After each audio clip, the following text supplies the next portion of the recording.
Testing.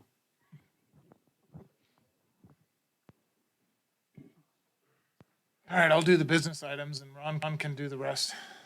All right, we'll call the meeting to order. And hopefully our chair or vice chair will show up before the public hearing. But if not, we'll keep going. So on the agenda, we have announcements. Rodney, you look like you're, oh, here comes Steve. By the time you get to the podium, Steve will be up here ready to go. Okay. Thank you, Commissioners. So the only thing I wanted to do on the announcements was talk to you about how we're going to handle the next steps for the workshop for code changes. We were not looking forward to that other 4-hour evening meeting when we are already having those every week as well. So as proposed by Karen, I think what we're going to do is present videos of staff just quickly presenting the policy changes. And then you can watch those videos on your own. And then we'll have just a quick survey that you can take to say, I've reviewed this and approve of the policy changes. Or if you don't, here's what you recommend. Here's the things that we'd like to talk about. And then in early June, we would like to reconvene over an MS Teams meeting. It sounds like most of you desired just a long lunch to do that. So you could do it from your office or wherever and participate. And basically, we'll just respond to all the questions, comments, and recommendations that you make. And then we'll kind of open it up for any discussion that needs to be had between both the commission and the council. And then we'll close that and move forward with some code changes in a public hearing. So that's the approach we're going to take. Any questions? All right. Steve, you want to take it from here, or do you want me to finish business items? We just got to the announcements. That was it. How about it? No sense to start stopping when you're getting ahead of the game. All right, well, we have minutes from our last meeting. Everyone get a chance to review those. Make a motion, we approve the minutes. Second. Motion was made to approve the minutes by Brett, seconded by Ron. All in favor? Aye. Any opposed? We have Michelle online. And before we go any further, let's take a roll call so we know all who's here. Okay? I'm going to do it by memory. Or just look at the name tags. Matthew? Here. Brett? Here. Ron? Here. Tom? Here. Steve? Here. Adam? Here. Michelle? Here. And Peggy is not here yet. I looked at that. Saw Sandy. I almost called you Sandy. It looks like we're just missing Peggy tonight. The next on the agenda is a report on council actions. Is that you again, Rodney? I assume so. Okay, so I just wanted to report on a couple of things. Let's see, all the business items were approved that were related to planning and zoning. The only thing, the first public hearing was an appeal of the conditional use permit for the Edmark Toyota property for a vehicle aftermarket and reconditioning center. And so the neighbors of that development, they appealed the conditional use permit that you approved, and the council denied that appeal. So essentially, your decision stands there. The rest of them, development agreement modification for a concept plan and allow light industrial and commercial uses in the Gateway Business Center for the Fuller 84 Business Park. That's the one at Star and Franklin, just across from Amazon and the cheese factory. That was approved. And a variance was approved as well. A vacation at Fall River was approved, and that was it for our public hearings, related public hearings. Rodney, quick question on the appeal. So in a situation like that, it can be just anyone in the public that appeals a decision from the planning and zoning? So our attorney has said that it has to be someone with interest. So they have to show that they have interest, and that's kind of a funny word. What is that interest? But they've said that, if they were just wanting to appeal it for no reason, there's no impact to them at all, they couldn't appeal it. So In other words, they can forget it. pretty much, yeah, if they have no stake in what happens, they can't appeal it. Okay. Rodney? Yeah. Councilman Haverfield said he did try and get in, but he couldn't get on. Okay. We've heard that before, haven't we? That excuse? He said to mention that, so Oh, okay. I've done my job. For the record, right? All right, so you get paid this week, right? Very good. Madam Chair, we haven't started business items yet. You want to take it from here? Sure, I apologize. I had traffic issues out there. We just got through all the items on the agenda except for, we're just starting the business items. Okay. All right, business item number 1. Mr. Critchfield. Yes, thank you, Madam Chair and County Commissioners. Doug Critchfield. The action before you requested this evening is the recommendation of approval or denial for the Franklin Village Number 9 subdivision, which is located east of North Franklin and south of Cherry Lane. It's located inside the city limits and is zoned RS6, and it's bordered on all sides by RS6 zone properties. The history on this property: in December '03, the property was annexed and zoned RS6. And in March 2016, a development agreement modification and the preliminary plat was approved. Subsequently, phases 1 through 8 were approved. The development proposes 69 buildable lots, 3 common lots, and 2 common driveways. The proposed density is 4.89 dwelling units per acre gross and 6.94 dwelling units per acre net. The findings and facts in this case are that it is located within the city limits and zoned RS6, conforms to the approved preliminary plat layout, and it conforms to the applicable subdivision and zoning standards for Nampa. Staff feels it is appropriate for the commission to recommend approval of the final plat for Franklin Village Number 9 to the council with the conditions as listed in the staff report and any other conditions you see fit to impose. And I'll stand for any questions. Any questions for staff?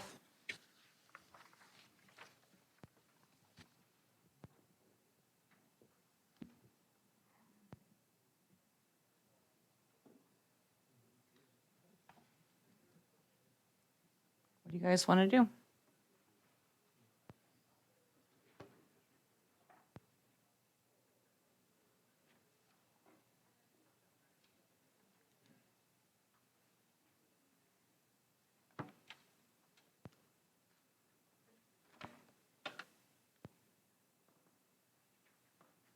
I can't make motions, so I guess we're going to sit here. Madam Chair, I'll go ahead and make the motion. We recommend City Council. There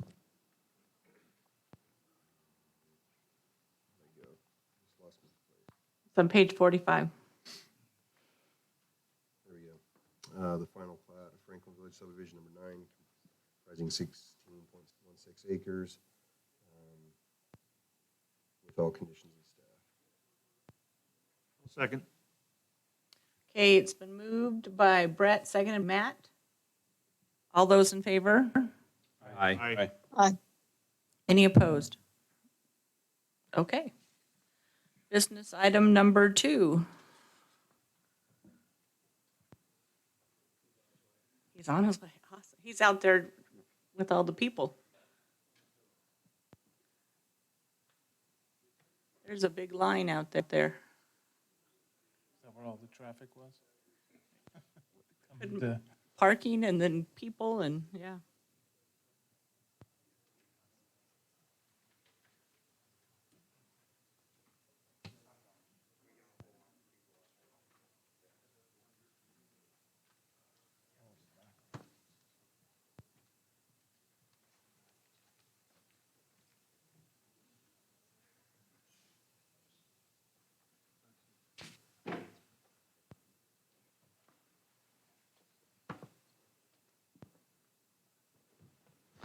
Apologize, there's a lot of people out there.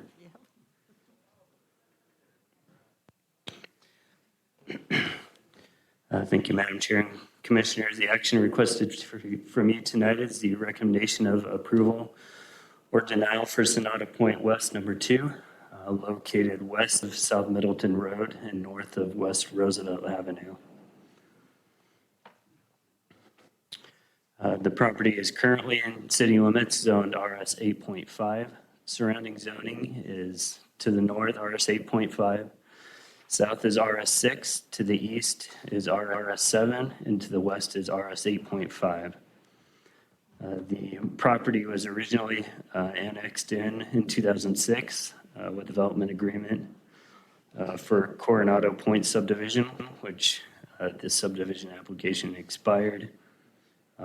2019, Sonata Point West subdivision preliminary plat was approved. And in 2020, Sonata Point West Number 1 final plat was approved. The development proposes 47 buildable lots and 5 common lots on 13.46 acres.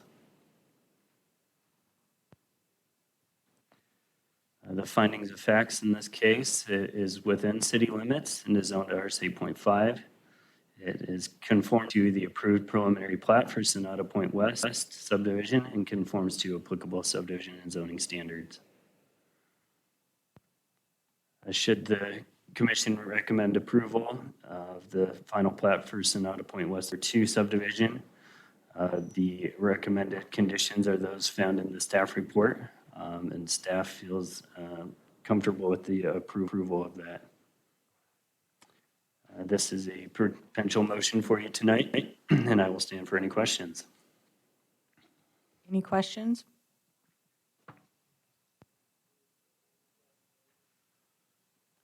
Madam Chair, I'll make the motion that we recommend approval of the final plat for Sonata Point West Number 2 in our 8.5 district at 0 Lone Star Road for Trilogy Idaho and Kent Brown representing Heartland Townhomes Property Management with all conditions of staff. I'll second. Okay, it's been moved and by Ron and seconded by Adam. All those in favor? Aye. Any opposed? Okay. Looks like we're going to have a full house. We got 2 minutes and then we'll start public hearings. And I'll just kind of go over what's going to happen is the applicant's going to come up and tell us what they want to do. Then we'll hear from staff and then we'll get a chance to hear from the public. And you guys will have 3 minutes to testify. And if you agree with somebody who testified before you, you don't have to go through the whole thing. You can just get up and say, I agree with the person in front of me, or put whatever you want to add in there. And then we'll close public hearing and we will deliberate up here and make decisions. So we just ask that you respect others when they're speaking and not speak when we are talking. And we'll start in 1 minute. Thank you.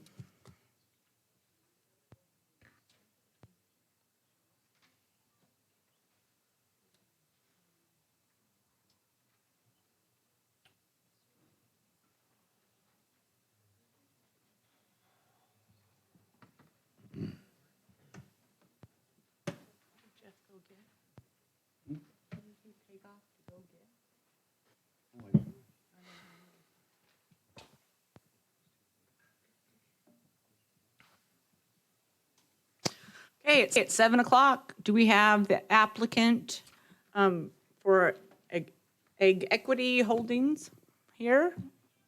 Come on down.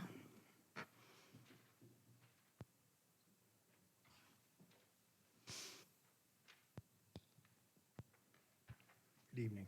Give us your name and address for the record and tell us what you want to do. I'm Richard Evans. I live at 9560 West Pebblebrook Lane in Garden City, Idaho. We started took the old Broadmoor Golf Course and turned it into a business development. We've been living on lot splits for a few years now, and it's time for us to subdivide so we can move on with the rest of the lots. Almost all of the infrastructure is already done, the road's done. I believe we have a development agreement that's done. So really, I think it's, in my mind, it's done. So, if anyone have any questions? Maybe after we hear from staff. We'll give you a chance to answer questions once we hear Okay. from public. All right. Thank you. Okay, Parker. Thank you, Madam Chair and Commissioners. The action requested from you tonight is the recommendation of approval or denial for the preliminary plat for Broadmoor Business Park in an IL zone for 17 light industrial lots on 13.44 acres at 490 North Broadmoor. The property is currently within city limits and is on BC and IL. The future land use map has it designated as commercial and industrial. Surrounding zoning would be BC to the north, IL to the south, east BC and IL, and then west is BC and IL as well. Utility and emergency services are and can be made available to the property. City's water, sewer, and pressure irrigation systems do have adequate capacity, and they would be required to extend those utilities through the site accordingly. This is the preliminary plat for Broadmoor Business Park. 13.44 acres with 17 lots. I've indicated that those 17 lots there. Part of the lots on that plat have been subdivided already, as you can see, to the east and to the west being Charter School and the church to the northwest. So this essentially just finishes that subdivision for that area. Applicable regulations for the BC and IL zones. In 1016, it gives the intent of the BCC zoning district. It's intended to create, preserve, and enhance areas with a wide range of retail services, retail sales and service establishments. The IL zone in 19, it's intended to create, preserve, and enhance areas containing a wide range of manufacturing and related establishments. Correspondence that we received, building department requires that they be subject to Title IV building regulations. NAMPA Engineering gave their generic memo for subdivisions. They point out traffic impact study. One was done previously for the area, and they'd be looking at the changes to that and may require that with the final plat. They point out the access, the utilities and drainage, which we can go if requested. The analysis of the plat for IL and BC subdivisions, there really isn't a requirement on minimum lot size or compatibility, lot width, or depth. There is the development is not adjacent to residentially zoned properties.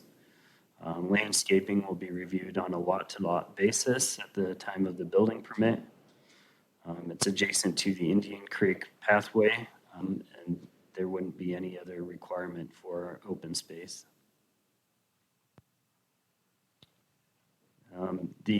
Since it is designated commercial and industrial, BC and IL zoning districts are appropriate for the proposed development. It's pointed out that preservation of industrial land is a high priority. Environmental impact statement is not normally required unless requested by city engineering, and that was not the case for this development. Conditions of approval are those in the staff report, consist mostly of the conditions requested by engineering department, in addition to any of those that you would like to add to. This is the potential motion for you tonight. I will stand for any questions. Questions for staff? So I just have a question, Parker, if they do the traffic analysis and it's up to engineering to determine whether or not they will require a new traffic impact study, or gonna have to read it, is that correct?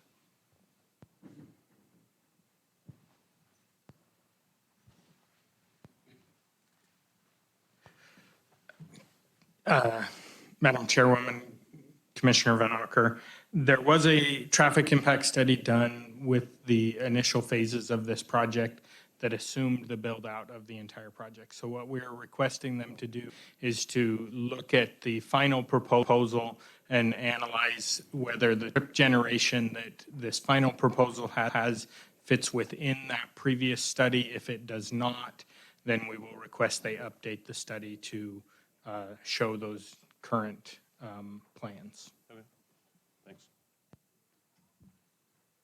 Parker, under page 78, paragraph 5, on the preliminary plat, have those issues been taken care of? Is there a specific condition that you're, Well, it says Bless you. preliminary plat, the plot as submitted is not deemed complete. They gave 4 reasons why it wasn't complete. Have those been taken care of? Commissioner, those issues will be worked out with before the final approval is given. So not before the preliminary plat's done, though. Not that I'm aware of yet, but And then also on page 80, it mentions about replacing the bridge over Indian Creek. Where exactly is the bridge? Where does it cross? What street or what road or whatever? Commissioner, the bridge is to the south of the development. It is,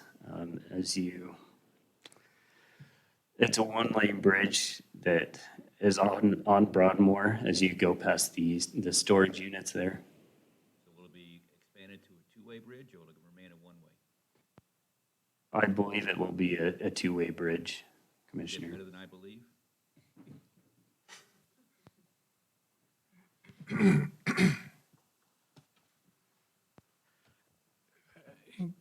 Madam Chairwoman, Commissioner Kehoe, the condition that Caleb wrote up on this one is a should, not a shall. The city has been looking at that bridge for a number of years and working to identify funding for that. It's not something that we've have funding for currently, and so it's not something that would necessarily trigger as a requirement for this development. And so that's the way it was written, as a should, not a shall. So I guess it's not a requirement that they do that. It's something that we will likely have some more conversations with them about, though the city has been actively looking at funding for that deficient lane width of that bridge. Who has the right-of-way on the bridge now? The first person on the bridge? It's Broadmoor there is not a heavily traveled road, so yes, it is basically whoever's coming first yield to somebody. It's not a long bridge either, so it's not a significant section where they have a bottleneck at this point. Excuse me, with the increased traffic that would be there, depending on what the traffic study says, if they, if they update the traffic study and there needs to be some modifications to that, I would imagine that the city prefers to have a two-lane bridge. That is the intent for that bridge going forward, yes. And if that IL, if this development's gonna increase traffic and probably truck traffic a little bit, probably more than. If the traffic study shows increase in truck traffic, that bridge, right, as it is constructed now, is not sufficient for truck traffic, for heavy truck traffic, semis, and that type of stuff. So depending on outcome of the traffic study, that bridge That will could, turn to a shall rather than a should. that could become a trigger in the traffic impact study. But without an update of that and the actual uses, we don't know for sure. So something to consider then is, as part of the conditions, is if that new traffic or updated traffic study warrants a two-lane bridge, could we condition the developer to put in a two-lane bridge rather than the city? That is your prerogative. Yeah, and that was probably directed more to the commissioners than, because it's gonna be their development that's increasing the traffic and not. And it's on one end of the subdivision, so, you know, trucks are gonna wanna take that bridge because it's surely going all the way up to Sixth. Well, I will say that the city's plans, as we have looked at that bridge and that corridor through there, the intersection of First Street and North Side is a intersection that likely in the future will be turned into a right in, right out. And so traffic from the Broadmoor area would likely not be heading south along there in this section of the subdivision. Anything south of the creek would likely be heading north up to Fourth and out. But we would likely not see anything coming from the development area where this plat is posed, crossing that bridge south to try to go out.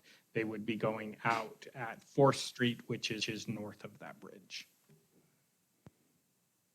Is there any traffic in the storage, what's being built out there right now, use that bridge?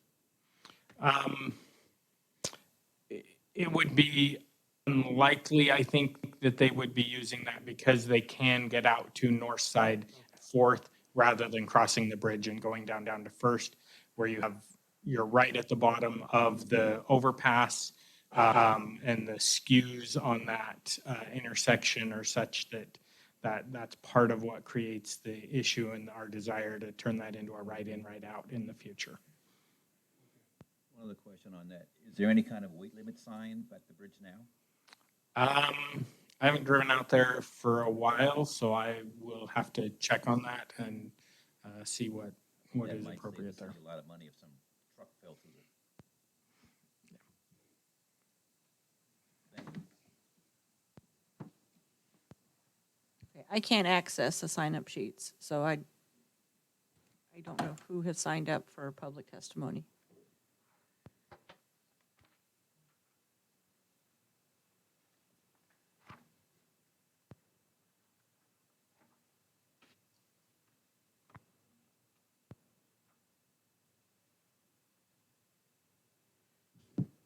Okay, so Richard has already spoke. So Bruce, are you here? Do you want to testify, or are you just gathering information? Okay. Is there anybody present that would like to testify for the proposal? Against the proposal? Or just anything else? Okay. All right. Do you guys have questions for the applicant? You want him back up? Yeah, I do. Yep. Where'd the applicant hide? Oh, there he is. Come on back, Richard, and we'll ask you some questions.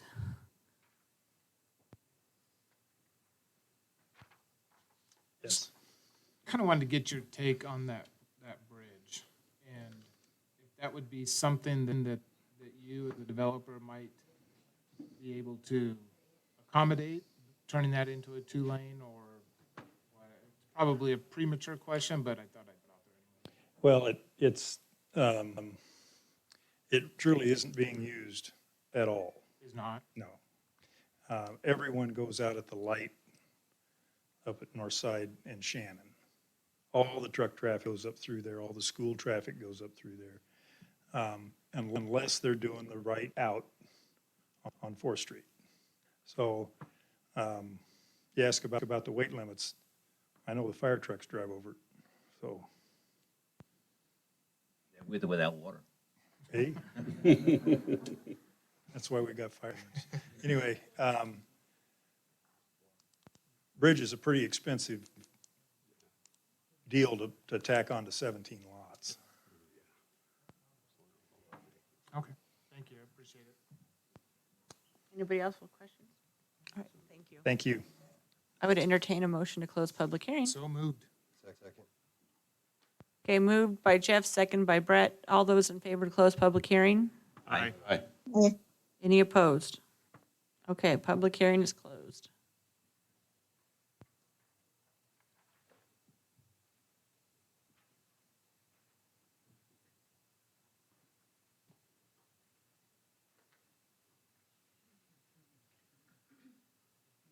Well, Madam Chair, I'll move to approve the subdivision preliminary plat for Broadmoor Business Park in a IL zoning district for 17 light industrial lots on 13.44 acres,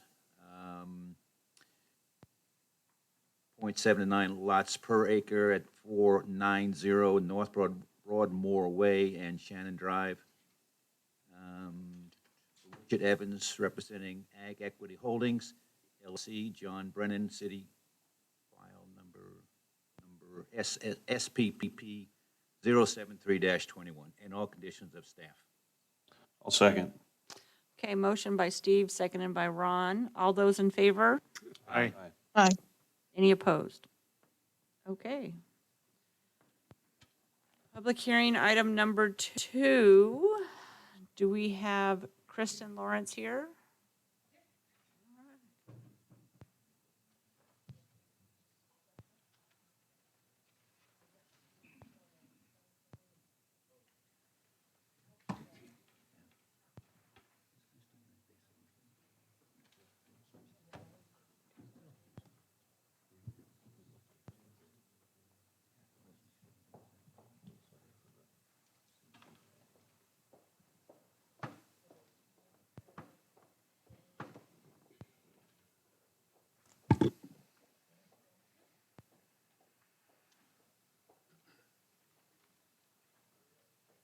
Hello. We appreciate the opportunity to present our project to you tonight. I'm Kristen Lawrence, and I have my daughter and son-in-law, Emily Kevin Cloud, with me tonight. And your address? 14095 North Nana Lane here in Nampa. We are the owners and operators of the Vintage Rose Wedding Venue. Will you pull the microphone down a little bit? Sorry. Yes. Is that better? Yes, Right thank there? you. We are the owners and operators of the Vintage Rose Wedding Venue, and this business is all three of ours full-time job. We are here tonight to explain in better detail the reasons for our request to change the zoning of our property. We bought our property in August 2019 as a home for both our families and with the intention of continuing to operate as a wedding venue. Our special exception permit was obtained in 2011 by the previous owners and was transferred to us when we bought the property. Our property is tucked away down a private lane on almost 4 acres of beautifully landscaped and manicured garden areas. We can do the next slide. At the entrance of the lane is the Rock Church, and our acreage lies between Phyllis Canal and Wilson Drain. Our closest neighbors are the Eshelmans, and they own the surrounding 13 acres to the north and east of our property. And they are actually here tonight in support of our zone. Thank you for coming. To the west of our property is open farmland. Next slide. We currently use our special exception permit, which allows us to use our property for an outdoor venue for weddings and other special occasions. Our wedding season runs from mid-April to mid-October, and we have an average of 1 to 3 events per week during season. We have 2 main outdoor areas where events are held. One is the ceremony area, which is the picture that's up now. Our clients and guests spend very little time here with light ceremony music, and then they gather at the reception site and remain there for the rest of the evening. Next slide. We currently at the reception site, have an open 40 by 60 cement pad where the receptions are held. Being an outdoor venue, in Idaho, the weather can be very unpredictable, especially in spring and fall, and the summer months are very hot. This makes it challenging to accommodate our clients by having no protection from the weather. At this time, the only option for our clients to have a tent put up, which is very time-consuming and expensive. At the reception area, at the cement pad, there is also nothing to prohibit sound from traveling, besides the mature trees surrounding our property. Since 2020 was our first year in operation, We learned a great deal from that experience and have since taken more steps to help control the noise. Our contracts with all our clients states that music must be off no later than 10 p.m. on Fridays and 9 p.m. on Sunday through Thursdays. We personally talk with every DJ as they arrive to go over the venue rules, and those rules are: number one, no external subwoofers are permitted, which minimizes the bass sound, the thumping. Number two, we check the level of the sound with a decibel reader during all events and ask for the music to be turned down if it is above 60 to 70 decibels at a distance of 50 feet from where the speakers are set up.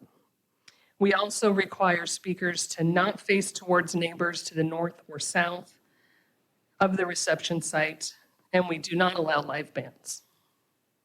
Making sure that our surrounding neighbors are happy is and has been one of our top priorities from the very beginning.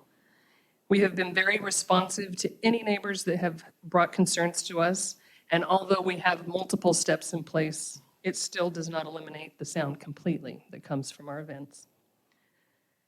Next slide.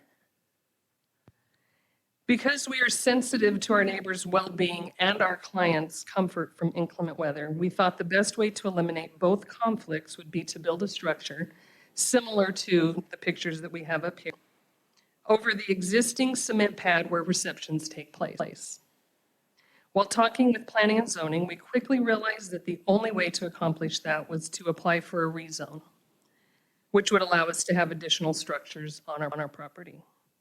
There is a great need and demand for wedding venues due to the substantial growth in the Treasure Valley, and our venue has been very successful filling this need and hope to continue for many years to come. We are committed to doing all we can to coexist in our area and welcome open communication about any concerns. Please consider our request for rezoning, as we believe it is a huge benefit for our neighbors and to the operation of our business. Thank you. Thank you. Wait a minute, question. Yes. Sorry.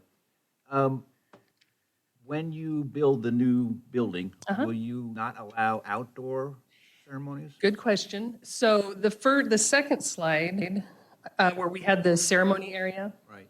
Third slide. That will still be there. The ceremony. The noise comes from anyway, the noise comes from the amp. Exactly. This is the area for the ceremony. Once the ceremonies are, they all move to the reception area. So that's why we wanted to build the structure for noise, to contain the noise. But people are complaining now, so what I'm asking you is, once you build the building, will you still allow the outdoor venue for dancing and noise and partying, or are you gonna move it all inside? Oh, no, the building would be built and that's over the reception area. The receptions would take place solely inside. There's really no other place for them to have it. Yep. Thank you. Can you show us on the aerial photo, kind of the layout and where those locations are at? Yes. So the main house is towards the bottom here. That's our home where we live. The farthest white, you can see the tent. Oh, yeah, yeah. That's the reception area with a tent up for this picture. And then the ceremony area is just a little bit down and over to the left, right in there. There's the sidewalk that leads right up to the ceremony area, and all the trees up at the top of that sidewalk is where the ceremony area is. We also have an existing, you can just barely see the roof over the top of right there. It's a shop for our use, and then on both ends is attached, there's 2 rooms. One's a bridal suite and one groom suite. And where, in relation to this, where are your closest neighbors at? So the Eshelmans are to the right and a little bit across the creek there. Yep, over to the right. To the right. Yep, right over there. You can't see their house. It's off of the picture. And then their property wraps so north, and it wraps all the way around behind us. And so to the right is where our lane comes in. We don't have like an aerial? You do? Okay. The Rock Church is right at the beginning of our or lane coming off of Lone Star. And then the lane comes back over the canal to our property and then some of the acreage of the neighbors. Thank you. You're welcome. Has there been any, excuse me, has there been any complaints about parking? Is it just the noise? No complaints about parking. Yeah, the field in the back, behind the tent, that's all grass field parking, and we haven't had any complaints about parking. And the complaints about noise have just been from, and it's not really complaints, I mean, the Eshelmans are here, they can attest to, we're personal enough to where we have each other's phone numbers, and it will be just a simple, hey, sounds kind of loud. That prompts us to go out and check our levels again and ask to be turned down if yep. Follow-up question. Looking at that slide there, that waterway and with the sun's reflecting, I assume, off of the water. Yes. That field above that, is that like an alfalfa field or? Not that it matters, but it's an agricultural field. Yes. And they're going to sell it pretty soon because everybody around it is selling out and building homes. I don't know. Nobody knows. But Right. I mean, that would be pretty hard to sell in between the Wilson Drain and the canal because there's no way to get to it other than going completely north I'm not talking way. about on the Oh, other you're side. talking about the other side. Okay. Yeah, I'm not sure. Because if you get houses in there, Right, you're going to have people a heck of a lot closer. right. So when you're building your new venue, Mm-hmm. you might want to consider sound deadening of some type. Right, right. Keep it indoors instead of having those new neighbors of yours a year and a half, 2 years from now complaining about you. True. Pound of, whatever. Yeah. Thank you. Yeah, that's a very good point. Any other questions? I think we're good for now. Okay, Doug.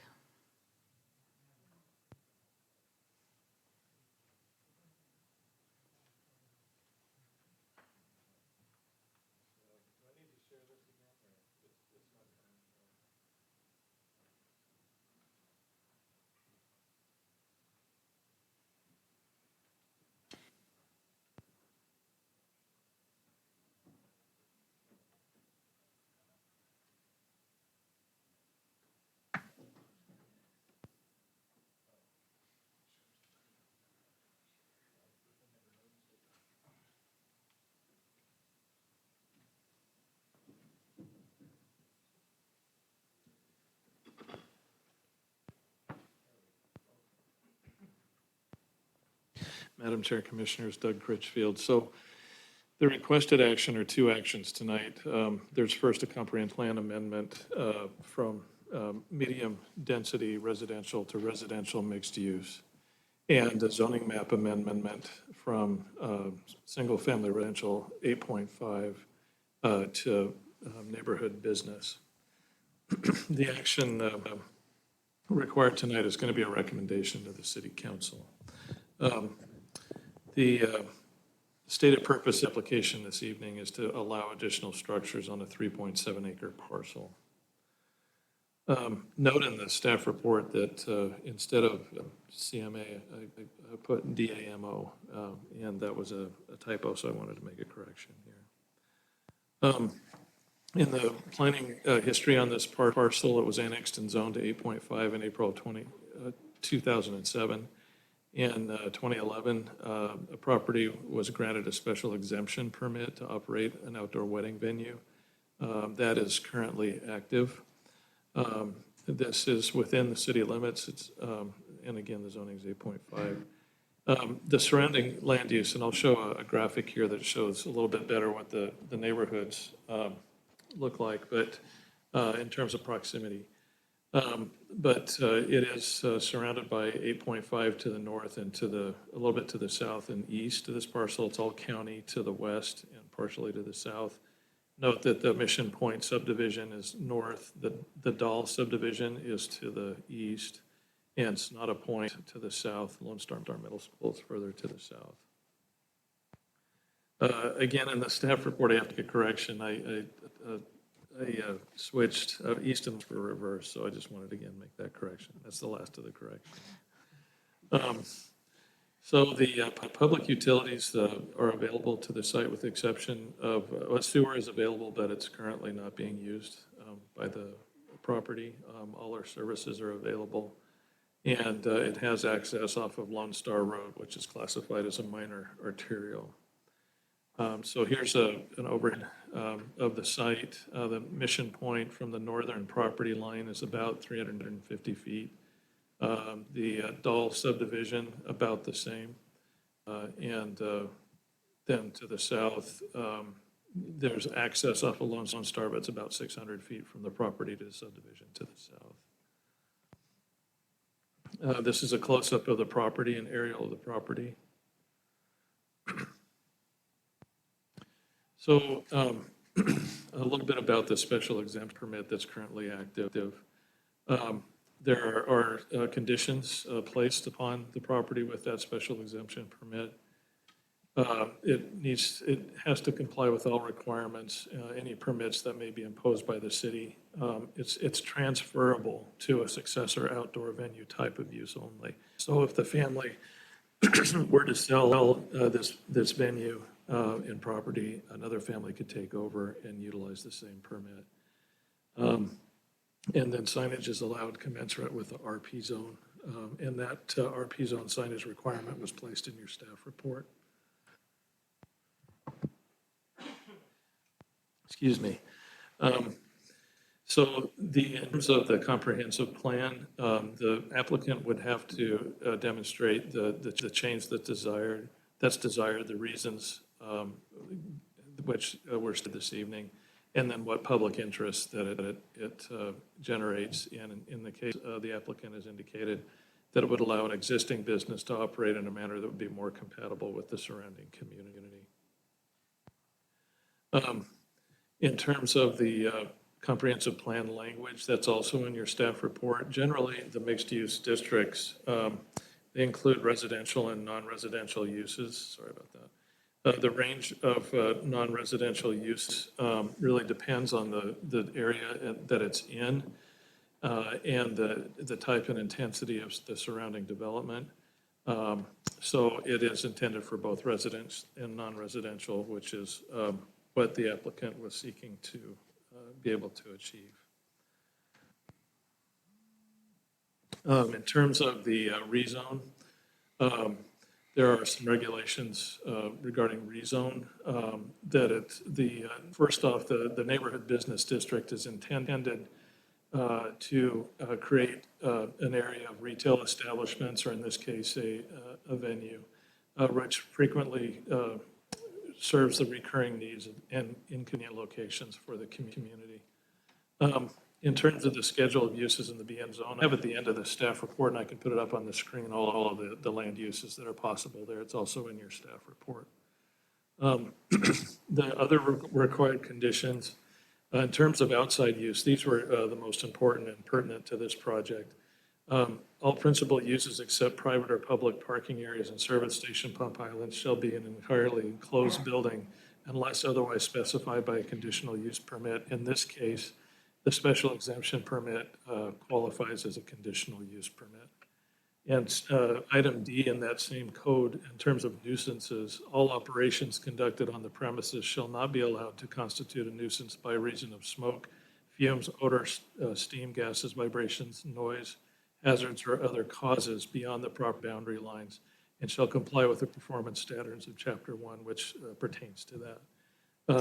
And then the special exemption permit that was issued indicates that this operation can't extend, or that they cannot operate past 10 o'clock in the evening. So that's one of the other conditions.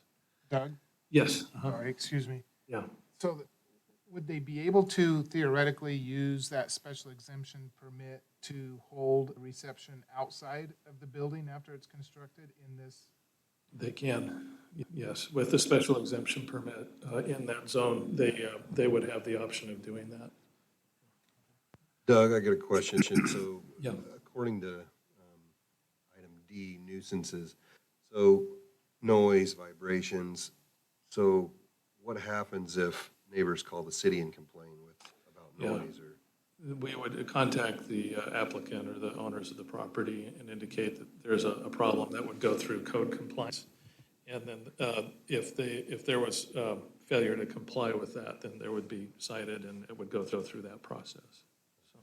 So, again, excuse me, so on Yes, the I'm sorry. special exemption permit, Yeah, that functions the same in this situation as a CUP. it does. So the only difference would be, I mean, could we revoke that special exemption permit if they don't, like we could, theoretically we could with the CUP, if they don't meet those conditions?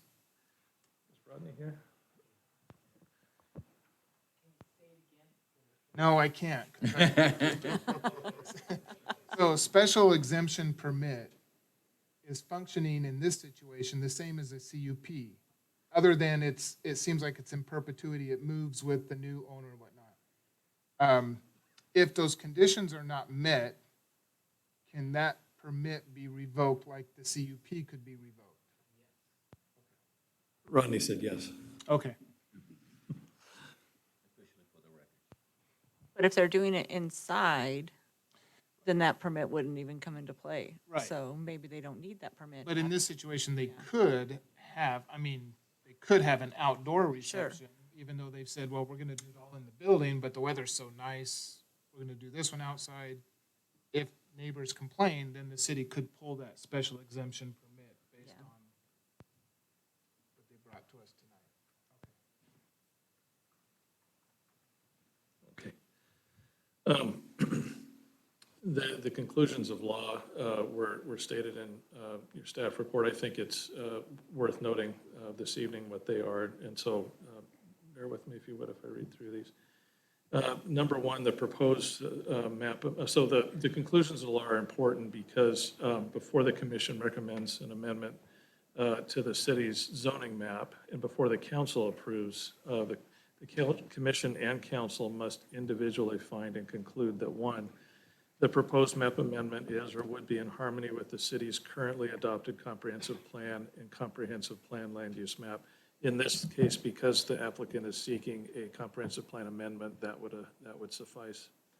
Secondly, the proposed map amendment is or would provide for a proposed use or set of uses that would be at least reasonably compatible with existing adjoining property uses.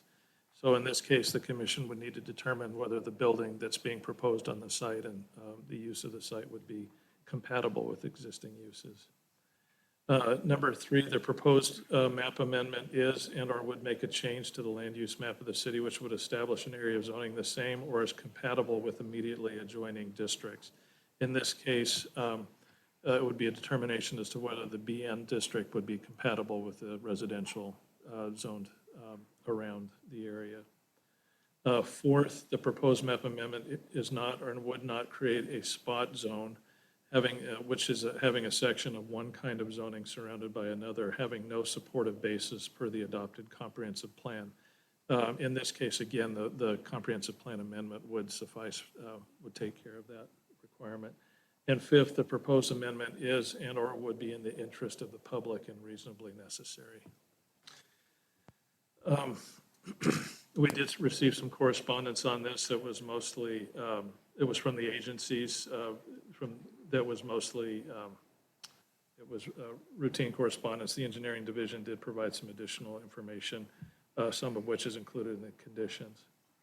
In terms of the correspondence from the public, we did receive some opposing and supporting information. That, again, these are stated in your staff report with the exception of a petition, an email that we received from Leanne Burton who had concerns about noise on the weekends, speeding drivers on Lone Star, and a potential housing adjacent to the site in the future.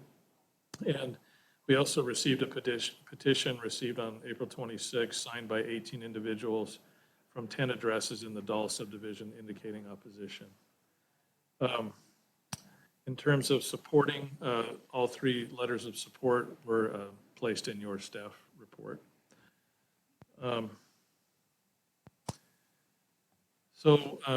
Again, recommended conditions of approval. Those are, again, placed in your staff report. If the commission has any questions about any of those, I'd be glad to answer Any questions about that? Doug, Yes. I do have a question. If Yep. this were a CUP, we could condition it with saying only thing they could have would be a wedding venue. In other words, they can't put something else there. With this type of application, could we still do that? So we could limit them only to the current use? You certainly could add that as a condition. Does the development agreement stay with if we were to approve the applicant's request, does that development agreement stay, or does that go away too? No, that stays with the property until All it's of that modified. stays no matter what? That's correct. So with that, we have two motions before you this evening, and I'll be glad to, again, take any questions. Any questions for staff?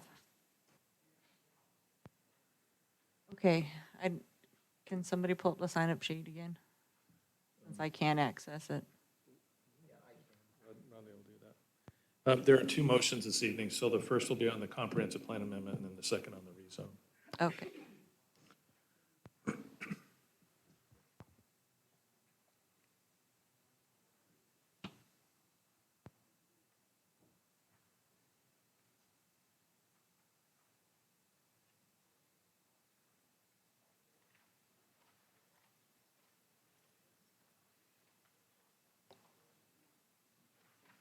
I can't read any of that. It's like, that is way too small. Kurt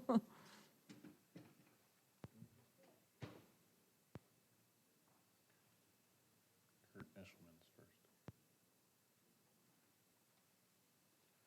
Okay. Kurt Eshelman. Come on up and give us your name and address for the record, and 3 minutes or less. I can do that. Madam Chairwoman and Council, thank you for allowing us to speak. My name is Kurt Eshelman. I live at 11169 Lyle Drive. And as the picture that was up of the property that they had, the zoning property, I own the 13.4 acres that sort of wraps around that. And my house is the, excuse me, my house is the closest house to the actual venue. My position is in favor of the building because my understanding of what we're doing here today is not ruling on whether or not we can have a wedding venue, but rather whether or not they can build a building.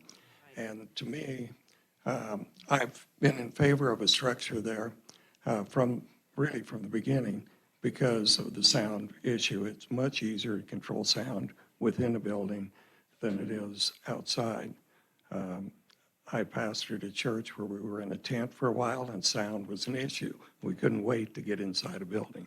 And so I appreciate the efforts that it's taking to try to make this happen.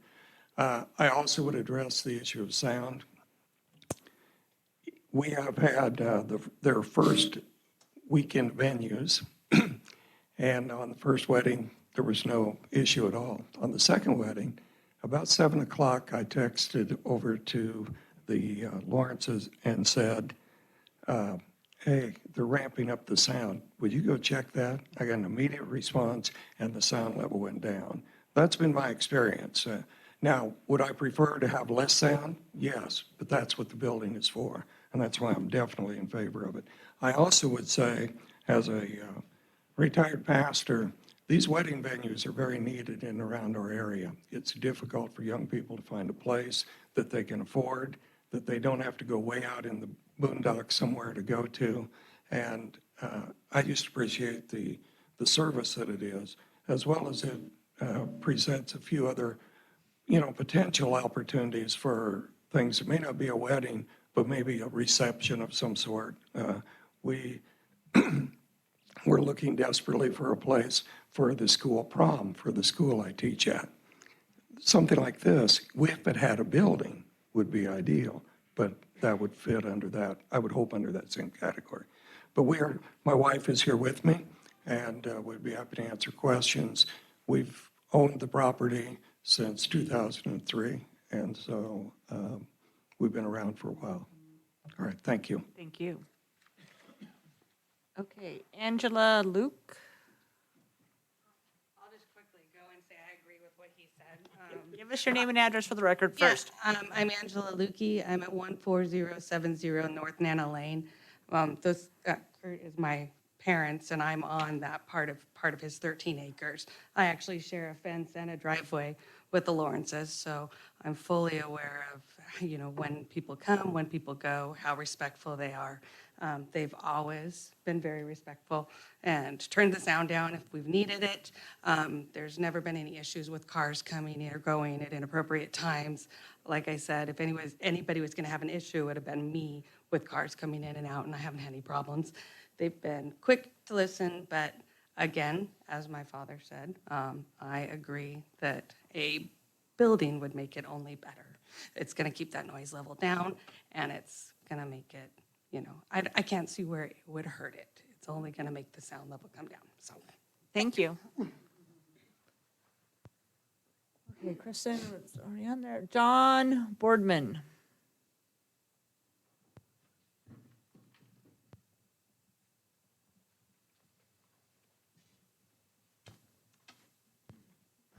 Thank you. Thank you for inviting me up. I live in the Dahl neighborhood, and Can you if give us you your could- address for the record, please? Okay, I'm sorry. It's 11108 High Avenue. Thank you. You're welcome. On the aerial views and that they were showing, doesn't really address my situation.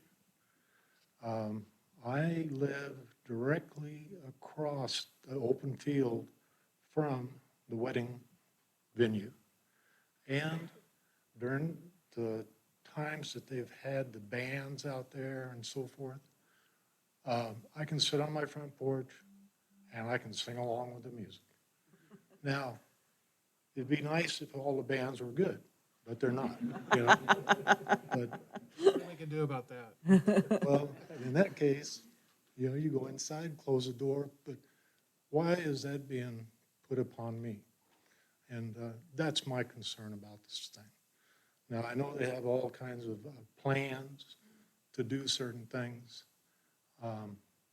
but at this particular time, and now that they're ramping it up from last year, I find it to be kind of annoying, especially in the summertime. So are you for the building then? I'm against the whole venue Okay, at this time, if that makes sense. okay. All right? All right, thank you. Any questions? Thank you Thank very you. much.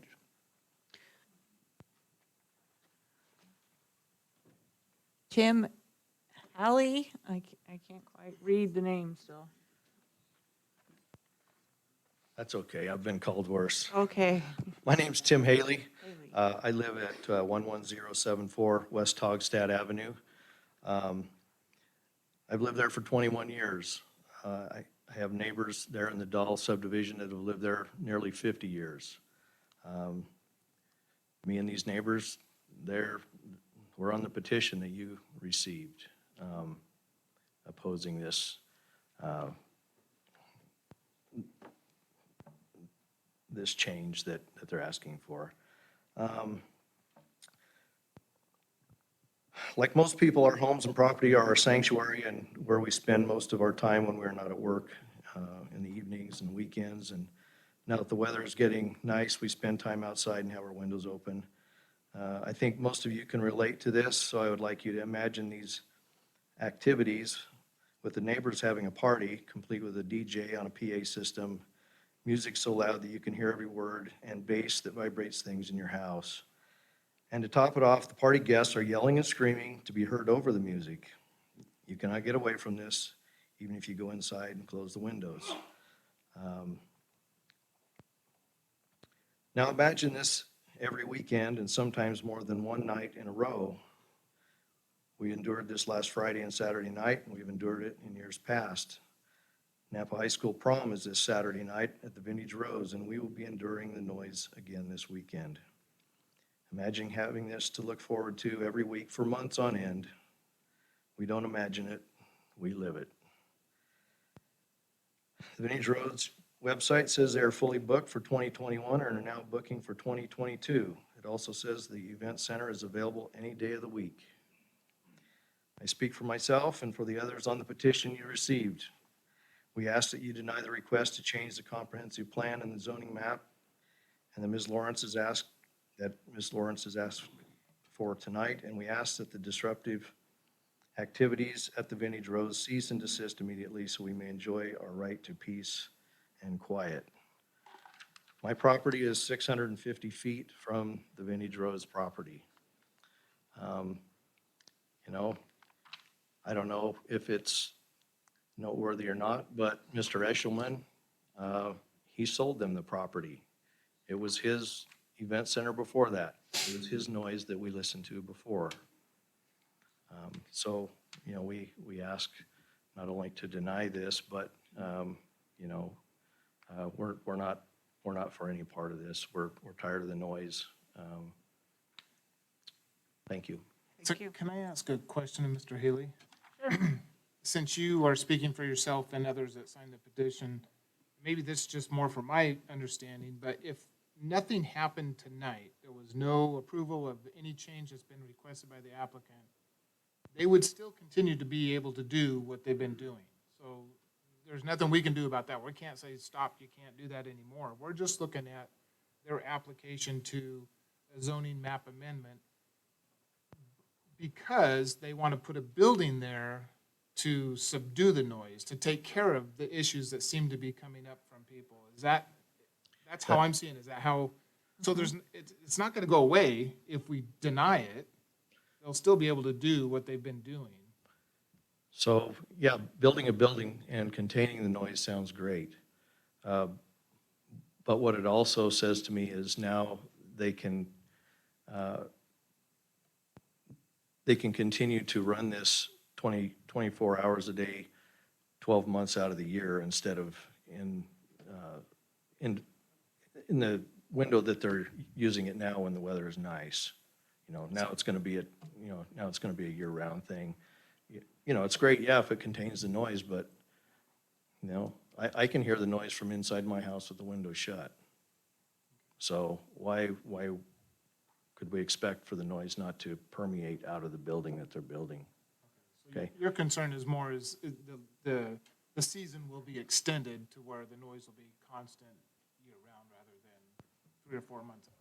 Yes, sir. Okay, thank you, I appreciate that. Thanks.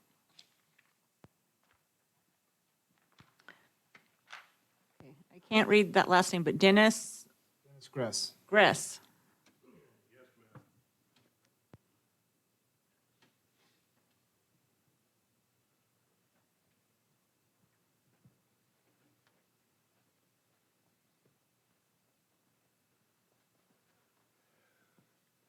Give us your name and address for the record. Dennis Gress, Gress, 11236 Lone Star Road in Napa. Okay. My house is approximately 500 and give or take 50 feet from their speakers, which are pointed at my house. I went down and looked, and about an hour later, I had a lady standing in my driveway wanting to know why I had the audacity to trespass on her property when she's standing in my driveway screaming this. But anyway, short story long, if they build a building, I don't know when are they going to quit having parties and noise until the building is built? Is it going to do any good? Are they going to have the doors pointed at my house again still? I'm against it.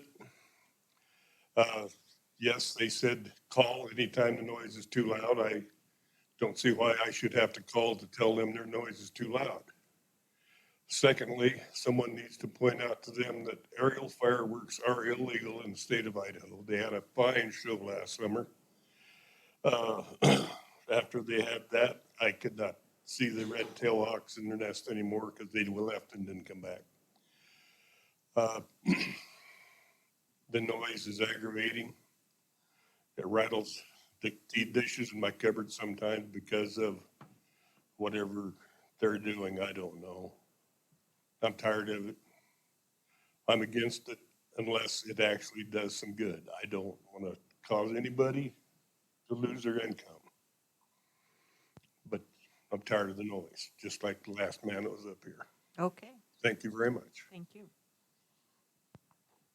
Is there anybody present that would like to speak for the proposal? Anybody that would like to speak against? Okay. Kristen, can we get you to come back?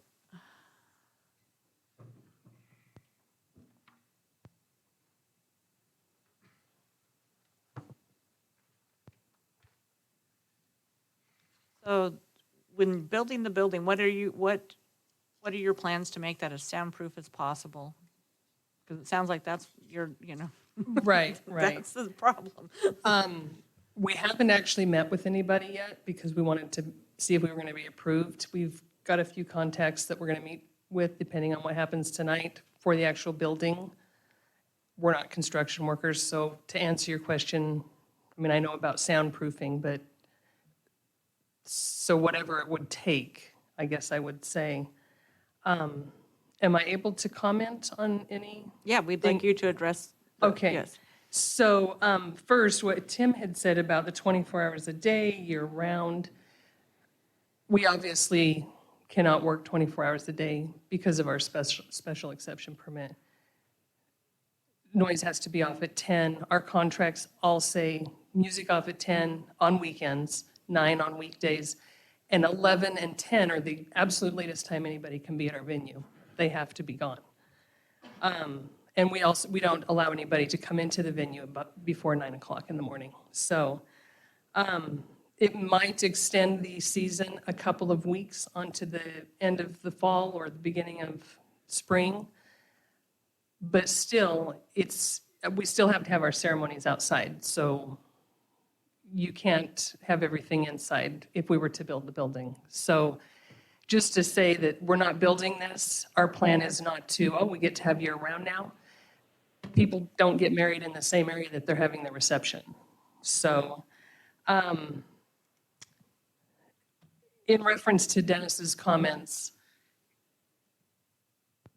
I was not screaming and yelling at him, as he said. He trespassed onto our property twice while we had events last year and spoke directly to our clients, guests that were having our event, rather than come to our door and talk to us. Yes, we went over immediately because that's what we do. Like, what's the issue? And his interaction that actual day is actually the day that sparked the speakers will not be pointed to any neighbors north or south.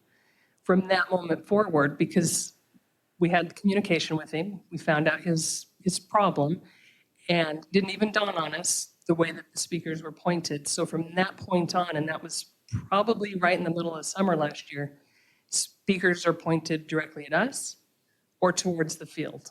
So I think that's all that I wanted to say for that, unless there's any other questions. Do you guys have any questions for her? I do. So what percentage would you say of your events are weddings versus other events? 99%. We've had, we are having prom Saturday. Napa High School came to us about a month ago and said, help. And we came up with a plan. We had strict rules that we came up with the parents because the school district wouldn't allow them to host proms. I mean, I could go through the strict rules that we have set for them, but we were very nervous about that because we've never done a prom. But last year even, we held weekends of free for seniors to come and take pictures for free around the venue because they didn't get to have a graduation. And we wanted to have a prom last year, but it just didn't work out with COVID. So we just felt like it was an opportunity to be able to give back.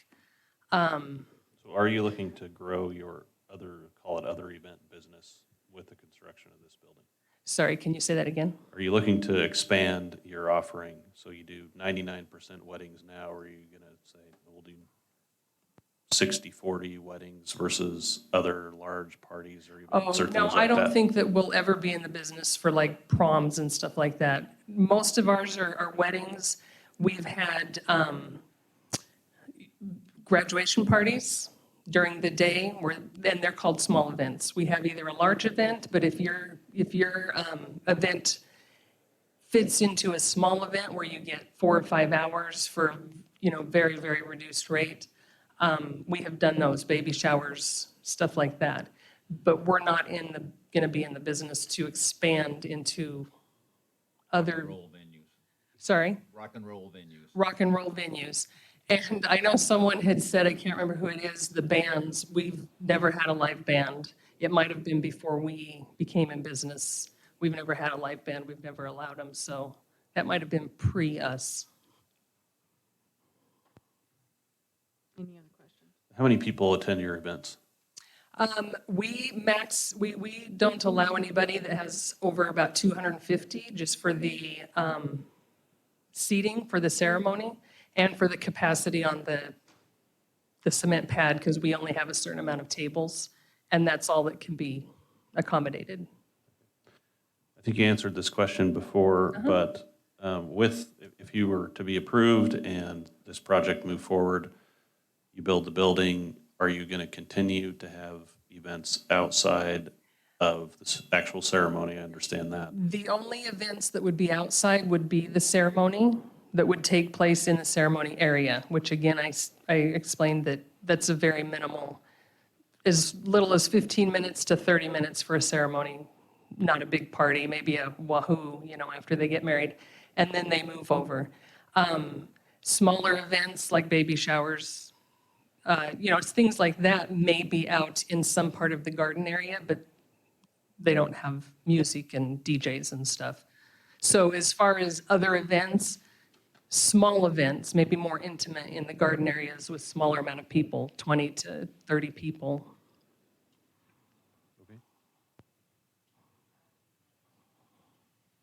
Any other questions? Okay. I would entertain a motion to close public hearing. Moved. Okay. Moved by Steve, seconded by Adam? Jeff? That's it. I moved at the same time, but I'll second. Okay, Steve and Jeff. All those in favor to close public hearing? Aye. Any opposed? Okay, public hearing is closed. Madam Chair, this is a toughie. I'm trying to think of the future, because if they build the building, they want to recover their income from it, their expense of building the building. But they're going to be having neighbors a lot closer to them than they have now. And I don't know if they'll be able to keep the noise down. So I'm afraid if we approve this and then later on, next year, the year after, we have to turn it down because they don't meet the qualifications, they're too noisy or something, I'd feel bad for the money they spent. So I don't know, I'm really undecided. I think it sounds great because they're going to be reducing that noise that's been going on. It can't, I think I like what Jeff said, it's a simple, we approve it, they build the building, we don't approve it, they continue to have events outside. Right. And there's nothing to block the sound but trees, so. Well, and there's still some checks and balances there too. It's still that special exemption permit works as a CUP. So if there is complaints and some concerns about the noise, it's a phone call to the city, and the city can investigate, do whatever the city does, and they can actually pull that permit. So it behooves the applicant to make sure that that sound is enclosed in that building and that it never goes outside that building. And we can maybe even put that in one of our conditions, that becomes absolute. If there's a speaker outside of the building after it's built, all bets are off. I have a question for Doug, if I may. Doug, did you say you received a letter with a bunch of other people's names on it in opposition, or was that something else I'm thinking of? No, that came in an email late this afternoon. We How did, many we people received a on it? petition. How many? 18. So 18 people, addition to the ones we heard tonight, were opposition, opposed to this. That, and we also received an email, so, yes. Well, if we got 18, 30, 20-something people now, what's it gonna be when it's homes all around them? My opinion is hopefully it's inside a building and we don't get those calls. And if we do, then we take it up with the, That building is not gonna be cheap. They're gonna be spending $60,000-$70,000 or more to build that building. double that Is easy. our concern. Or triple, depending on what lumber does. Yeah, but I think it's an investment. It's an investment in what they're trying to do, and obviously, they're providing a great service if they're already booked out for this entire season. And like they've said, there's people that are, you know, they need that service, and they're trying to do their very best to be good neighbors, and what we're doing here is trying to facilitate that. So Doug, as part of that, our conditions to approval, can we say, you know, the special exception has hours limiting what they can do outside? Can we say this also applies to the indoor venue as well? So they still have to stop at 10 Yes. on the weekends and 9 on the weeknights? Okay.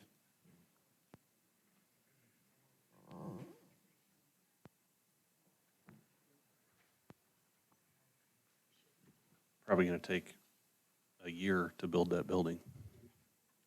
At least a season.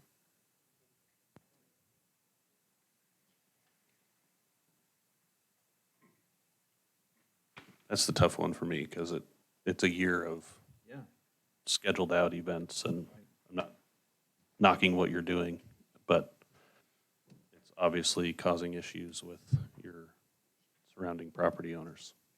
Yeah, but I think that's the thing. They're gonna go. There's nothing we can do about that. We can't stop them now. I mean, they already have the permit to do what they're doing, so we either just let them continue in perpetuity doing what they're doing now, or we try and take the year and get that building built.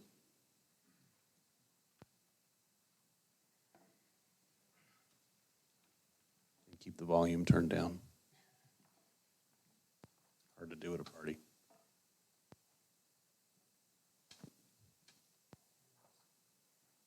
Well, I'm not making a motion, I'll tell you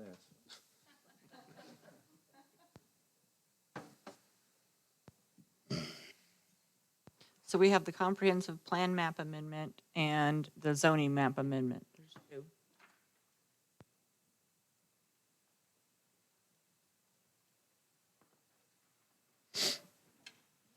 That, a quick question maybe for staff. The existing permit that moves with the property, new owners, if the current owners were to sell the property and the new owners decide, well, we're not gonna do the venue or use it for something else, how does that permit go away? I guess is what I'm asking. Just by non-use?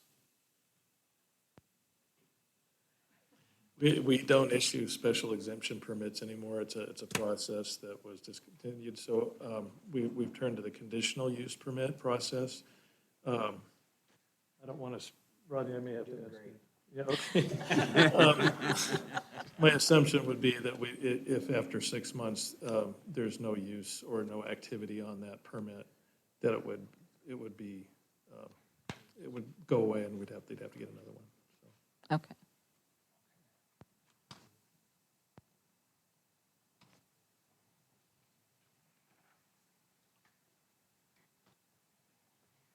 Getting ready.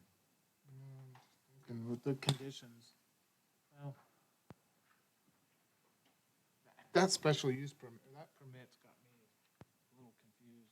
'Cause it's like stays there the whole time. Can we turn it into a CUP? Should have had the attorney come in, didn't I? Yeah, I don't know if I can answer that question. Yeah. I'd have to find out. I'll leave the special permit alone.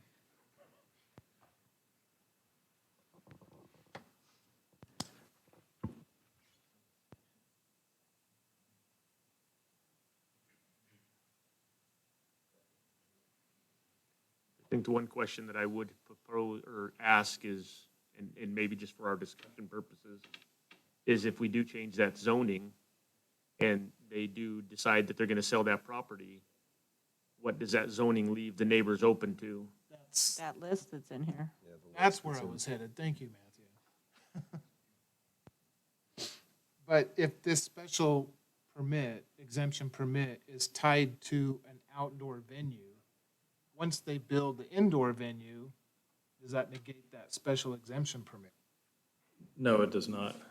They could still do events outside. Still do it, but There's ceremonies, even if they sold, yeah, even if they sold the property, okay. because they do the wedding ceremonies outside.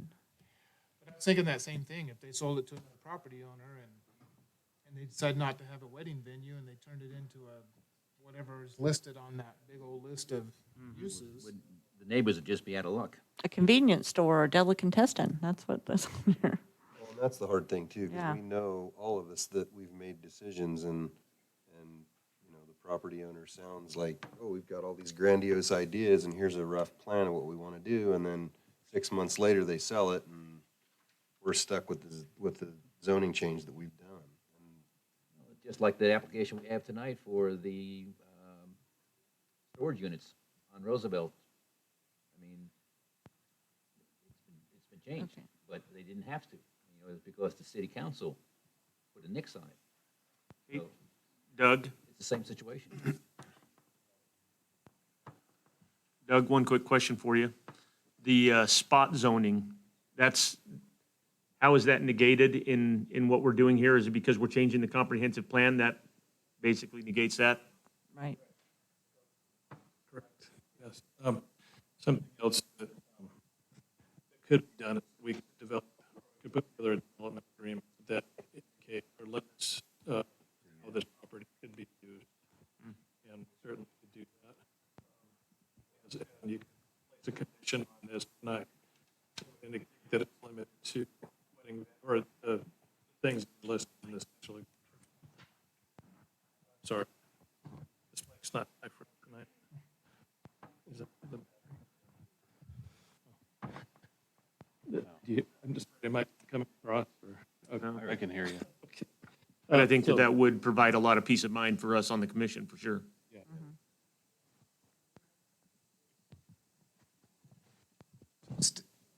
Go ahead, Rodney. You'll probably answer the question I'm about to ready to ask. Madam Chair, we just need to, Power it off and power back on, he says.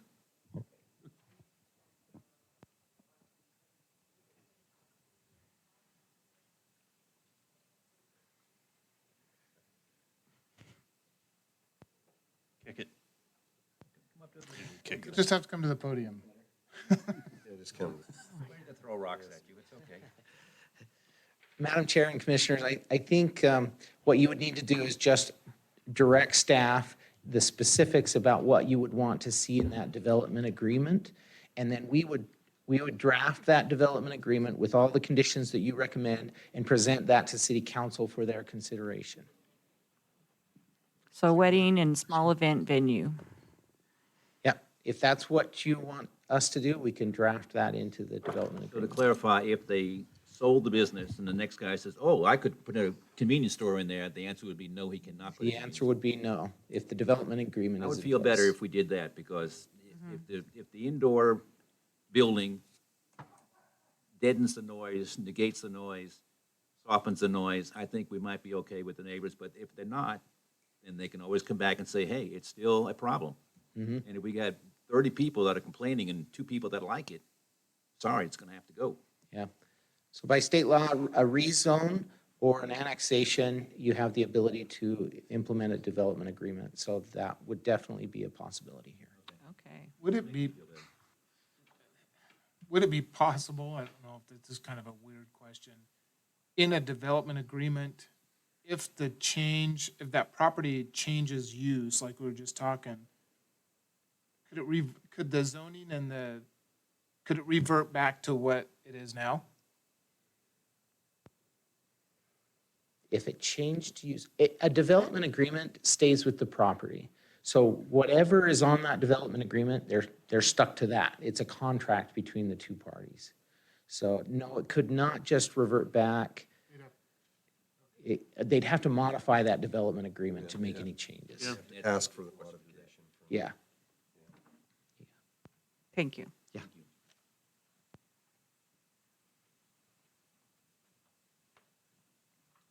We don't usually take this long to make a decision, but Some interesting issues. Madam Chair, Yeah. Okay. Yeah. Yeah, right. It's out of the sky. A couple of things to be aware of. If we do a development agreement, we would want to have a little bit of specificity about some of the issues that you're referring to in terms of land use, but also operational specificity as well. So, Okay. thank you.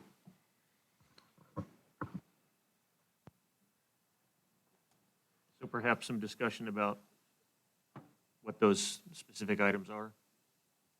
I think probably a limitation of DJs and stuff outside of the building, except for the smaller, speakers, but no DJs outside, right? Right, no DJ. Hours of operation probably need to stay the same, whether indoor or outdoor, which are specified in the special exemption, whatever. Now just put that into a motion. Huh? So now put that into a motion. Hey, we're just talking, I'm just, Just making sure you guys get everything right.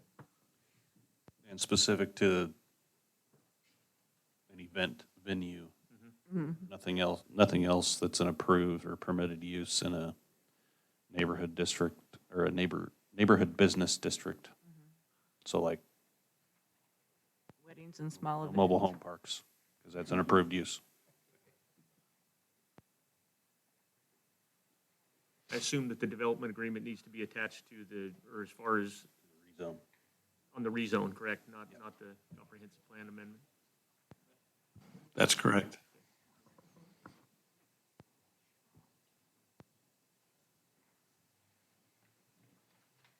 Jeff, you got it? Were you making notes? Aren't you ready to make the motion, Matt? We have those three conditions in, is that what we kind of landed on? Yeah. Yeah, I think so. So I'll make the motion. Okay. Madam Chair, I'll recommend to City Council approval of the comprehensive plan map amendment from medium-density residential to residential mixed use for the property located at 14095 North Nana Lane for Kristen Lawrence with all conditions of staff. Second? Okay, it's been moved by Ron, seconded by Matt to approve the comprehensive plan map amendment. All those in favor? Aye. Any opposed? Okay. Okay, I did mine. Somebody else did the other one. Madam Chair, I'll recommend to City Council approval of the zoning map amendment from RS 8.5 zoning district to BN to allow additional structures on a 3.78 acre parcel currently operating as a wedding and event venue. The Vintage Rose located at 14095 North Nana Lane for Kristen Lawrence with all conditions of staff. And the additional condition that the applicant and staff work out a development agreement to limit certain aspects of the business and the operation. There will be no DJs or music outside of the venue building. The hours of operation will maintain as per the special exception permit on file.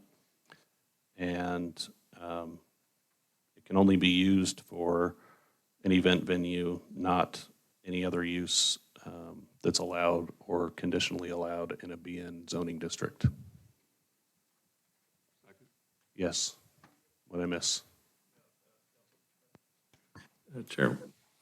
Madam Chair, there is a residence on the property, so we would need to include that that it can be used for residential and for the wedding venue. I just think just the wedding venue. They have to move. House is for the honeymoon. So, I'll modify my motion that they can also live there and operate their business. I'll still second it. to that, I got a quick question. So when we say additional structures, the number of additional structures that could be added would be limited to the parcel and the zone and the density, correct? I just want to make sure that they don't put up 2 venue buildings or 3 venue buildings. So the BN zone allowed, there is no limit on buildings in the BN zone. So you could limit that in the development agreement. Let's add that. I mean, why restrict it? I mean, would they just have to come back for a modification at a future date if they want another building? Like, If we don't put that in there, they can put 3, 4, 5 additional structures, because that's what that says in the Sure. motion.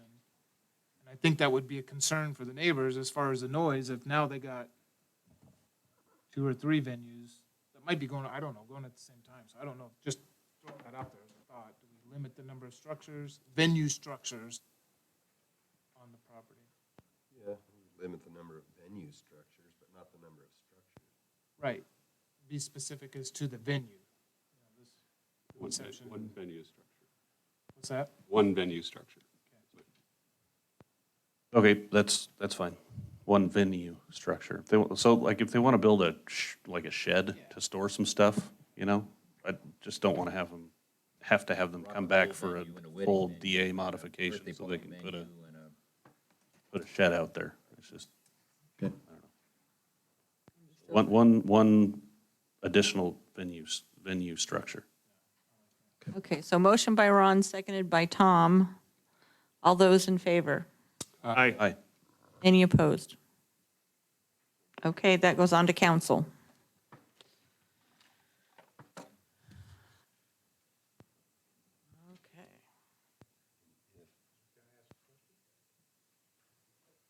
If, I'm gonna tell them they can go to city council. What is your question, sir?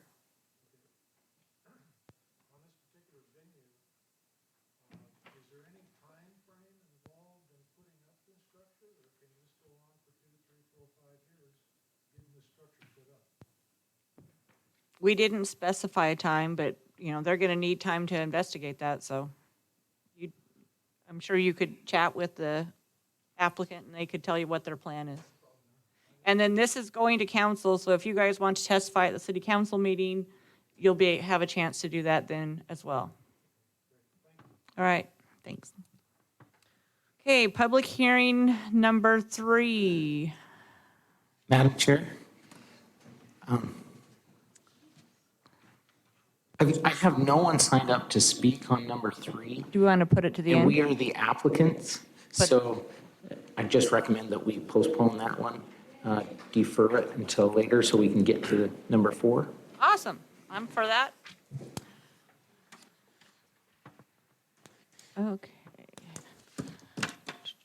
City side apartments. Do we have the applicant here?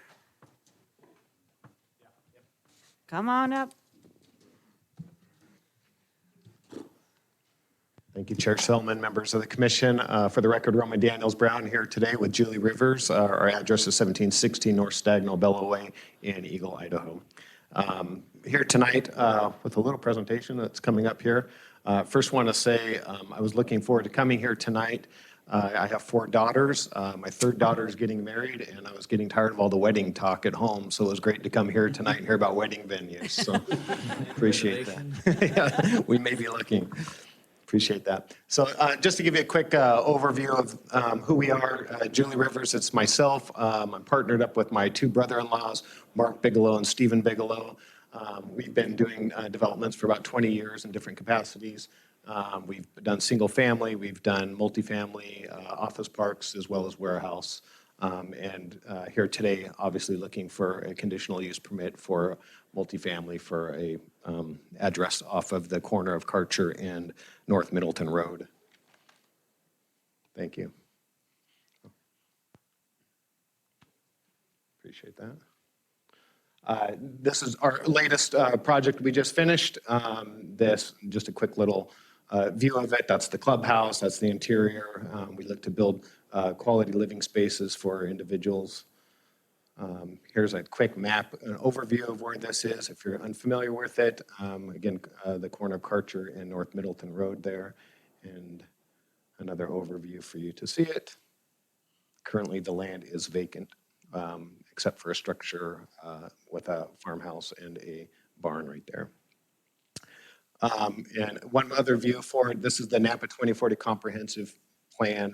As you can see, this is a future land use map, and the circle part is the property that we're looking at here that is zoned for commercial development. So city-side apartments, that what we're seeking here today is the building we're looking for is a 7-story building. In the paperwork, I think it says 110 units. What we're conceptually looking at is 150 units with 1, 2, and 3 bedroom options. We will have a clubhouse there that would have a fitness center, a swimming pool, and a theater room, as well as we would have some space, open space certainly for outside area for play area for family and kids. And we would be providing covered and uncovered parking at the facility. We would offer professionally landscaped as well as professional management of that service of the property. And again, another conceptual view of it. So here's a conceptual drawing of it with the buildings there and the parking. You can see Karcher down at the bottom, North Middleton on the right there. And obviously, we would be working with the city upon approval, if given that, to figure out traffic and flows and all of that for the development that would work best for the city. Another conceptual view of what it could look like, again, working with the city on the different development here. So up on the top right would be the clubhouse entering off of North Middleton to the clubhouse, and Karcher being over here on the left side. And again, a conceptual design of the clubhouse and of the apartments. So we would have a local property manager that would be in charge, obviously, of taking care of the place and screening applicants. They would also be in charge of any kind of disturbance or anything like that, where they would actively be managing the property. We seek to promote a healthy and active lifestyle with the swimming pool, with exercise areas, and having options for individuals to stay healthy. It is going to be a safe and secure location with gates at the entrances, and as well as security cameras to make sure everything is good. So as I mentioned before, the property is currently zoned for community business. We'd be seeking for a conditional use permit to have it be zoned for multifamily. As we've gone through your 2040 comprehensive plan, we feel that it fits very well within that with the city's goals as the population is booming here in Nampa, as you know, and looking to go to 150,000 by the year 2040, and the desire of the council to go to have diverse housing options for individuals. As you know, the occupancy rates are very high right now. Vacancy rates are extremely low. And with a population of about 37% that rent within your area, housing needs are going to be of utmost importance for the city's continued growth. And we believe we can help provide that, a little bit of ease to that. You're going to need more than just us, but with this new development. And I'd be happy to take any questions. What are the rents you're anticipating? They would be market rents, market rate rents. First, the project you said you just finished, the first slide or second slide, where's that located? In the area? That one, actually, my brother-in-law, Steven, one of our partners, lives in Texas, and that's out of Longview, Texas. My other brother-in-law, who will be working on this one, lives just down the road here, so, and he'll be working. You want to drive down this weekend and look at it? Well, Texas, yeah. Any other projects like this that you've developed and completed in this area? Nampa, Meridian, whatever. Mark Bigelow, who again, one of my partners, just was at the City of Meridian this evening. We're working on an office park project over there that received approval tonight. So we've just started developing a little bit in Idaho. So this will be our second one. Okay. You said it was a gated community, Correct. so people will have to have an access pass to drive in, or? Yes. And For the tenants. where I live, we have a pool, and the pool, I don't know how many people in my subdivision, but probably 30% of them in the pool don't live in the subdivision. How would you limit them to you? I assume the people that live in the other houses behind you, the people that that are opposed to you being here tonight or building this, Sure. how do you keep them out? Again, through fencing. I mean, we have our property that we would certainly want to keep fencing around a pool anyway, just for safety purposes, for children, so there would be. law. What's that? By law. Yes. So, I mean, we would have fencing around that to protect for that. Your conceptual drawing showed 3 stories. Is that what you're looking for? Yes. Yeah. We had considered 4 stories, but on discussion with the city and just with parking and all of that, it didn't make sense. Okay, we may have questions for you after public hearing. Great, thank you. Thanks. Okay, Mr. Ashby.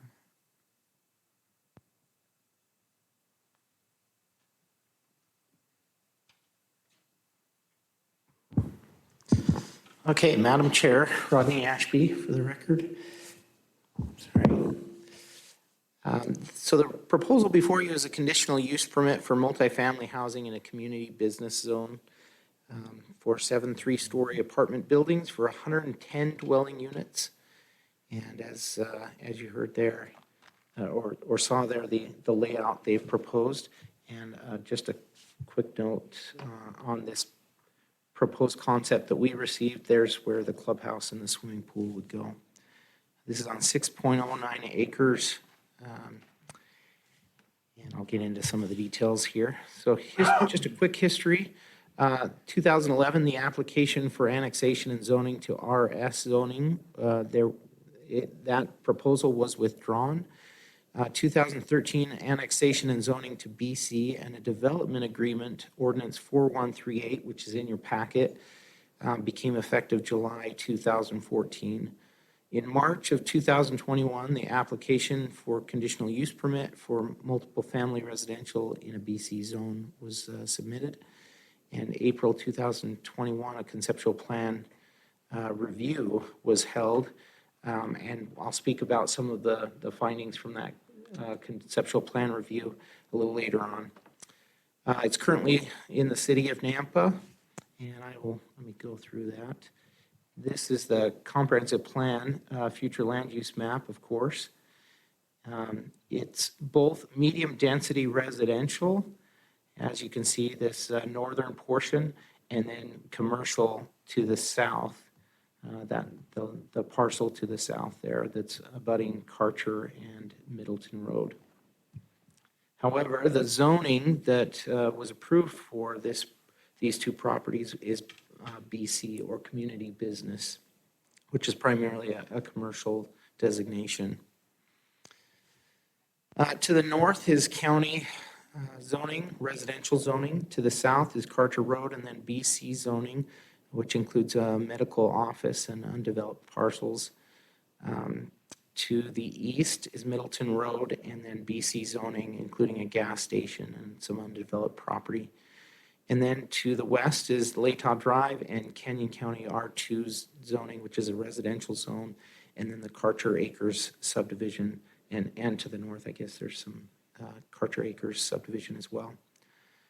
Utility services are and can be made available to the property. They're all within the major roadways there. You can see that there.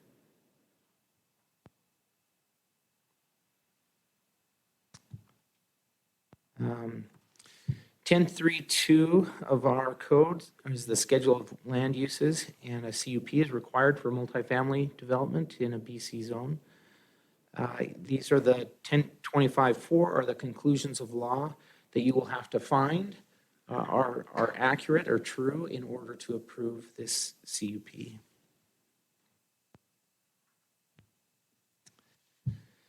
So we received a lot of public input. I've listed all the names here that I had received at the point where I submitted my staff report. And I've also tried to summarize their comments. That's in your staff report, but it's also on the screen here. Primarily, it was concerns about traffic. And then obviously some concerns about Karcher Road being a state highway, lots of traffic on the road, not enough capacity. But in addition to that, traffic going into the subdivision. And if there is an access point onto the road into the subdivision. I think it's Haley Drive or Haley Drive.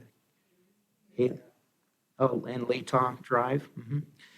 That would cause concerns for traffic within that county subdivision. There were also concerns about access to parks and places for kids to play if they're going to be here. Impacts to noise, height and scale of buildings is inconsistent with the surrounding area. Crowding of schools was a concern. Utility capacity, but I believe we've addressed that in the staff report that the engineering found there was capacity. Belief it will bring people into the subdivision. Desires for businesses in this location rather than multifamily. Overcrowding of businesses was a concern. Increases in kids and animals running around and bringing in drugs. Parking overflow fears. Increases to property taxes was a concern. I believe that this is because they were concerned that there's an assumption that the city would pursue annexation of the county sub. I believe that's probably what the concern was there, and then would add city taxes to their tax bill. Concerns about decreases in housing value. Construction impact to Carter Road traffic, meaning if during the construction of the subdivision, it will cause traffic concerns on Carter. Decreased quality of life, crime increases, pollution, impacts to wildlife. And I think I've spoken about the rest of those there.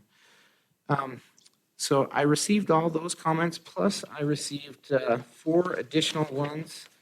And so I can't remember the number that were forwarded on to you since the staff report, but we forwarded on several to you. Basically, it kind of reiterated some of the same concerns. So I received 4 more today. One from Summer Knight. I think I've listed her on there, Summer Knight there. One from Trevor Dougal.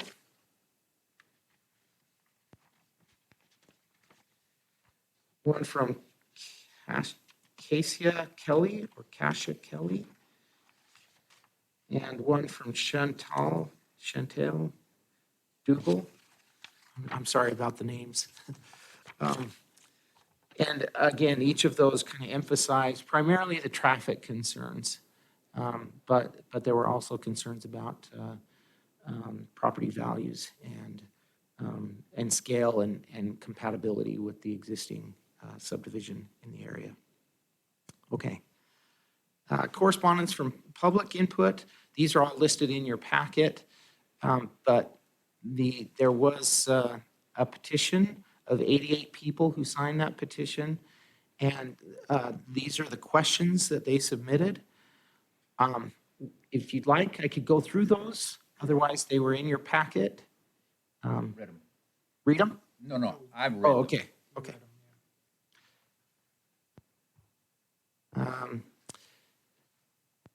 And then the Carter Acres Property Owners Association, we received a comment, a letter from White Peterson, attorneys at law, that's representing the Carter Association, Acres Homeowners Association. And they indicated that the proposed project is subject to the association covenants that limit development to residential, single-family land uses. This correspondence also emphasizes some of the same concerns listed previously for public comments: traffic, access, scale, neighborhood compatibility, etc. All right, other correspondence, our building department, a typical response about Title IV compliance. Engineering indicated that any future development will be subject to the building permit plan review process, so we'll review all the conditions at that time when a permit comes in. But in addition to that, a traffic impact study will be required for this project, and that will identify improvements that the project will need to make in order to maintain the existing should I say level of service, Daniel, is that accurate?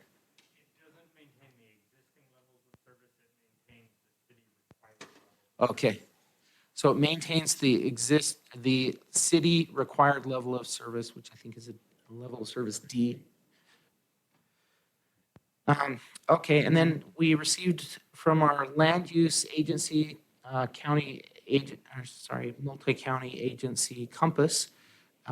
We received a report from them, and they indicated several things, as you can see on your screen there, as well as in the staff report. I'll not go through those unless you need me to.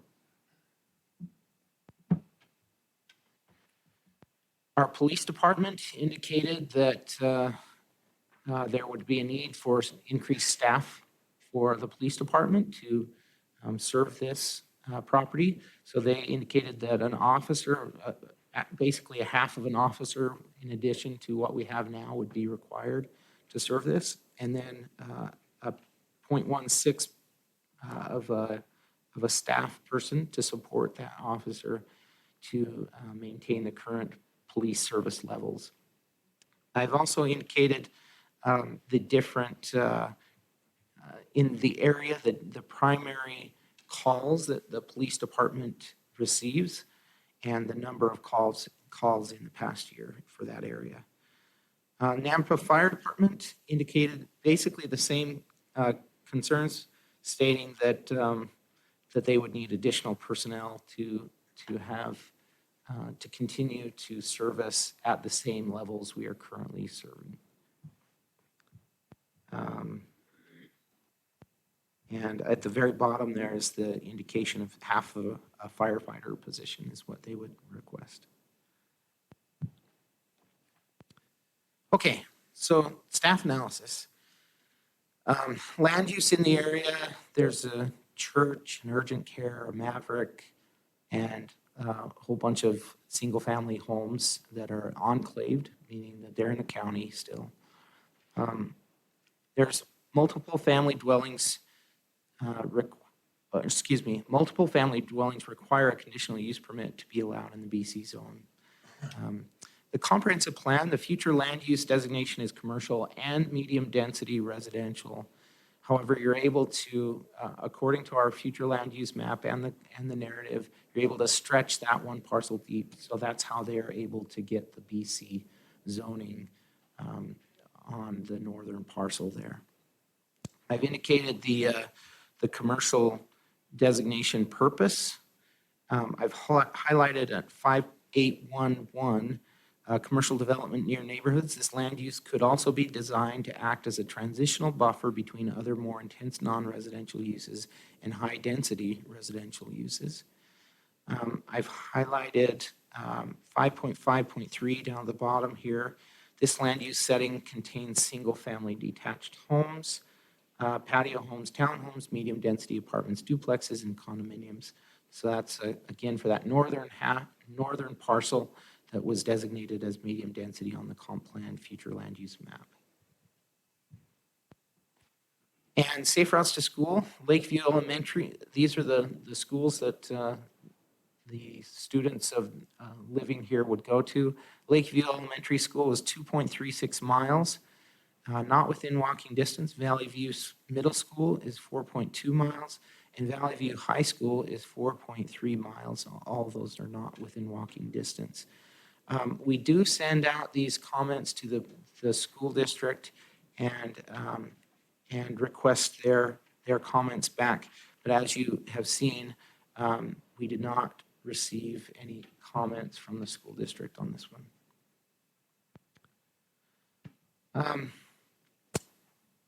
So again, just in staff analysis, traffic, there is a proposal in 2025 for Karcher to be widened. That's the anticipated date of when Karcher will be widened. So that may impact it, but it wouldn't alleviate any of the concerns expressed about traffic into this subdivision.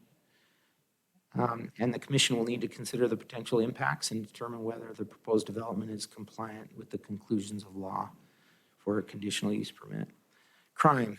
For concerns expressed about crime increasing, planning staff has been unable to substantiate any direct correlation between multifamily development causing crime to increase. However, increases in residents in general does appear to correlate with increased crime occurrences. So to put it simply, you increase the population in an area, you're going to increase the crime, regardless of what type of building they are in. Property values, I think I've addressed this pretty much already, that in the past, I should say, but we have multiple studies that we've found that multifamily does not directly relate to decreases in property value. That's national studies all across the nation are finding that that's just typically not true. However, there are some exceptions if it's low quality. Reading through all those articles that were sent to us, and we researched that if they're low quality developments, they potentially can impact that property value. Tax increases. So it is not the city's, it's not city practice and hasn't been for many years to force annexation.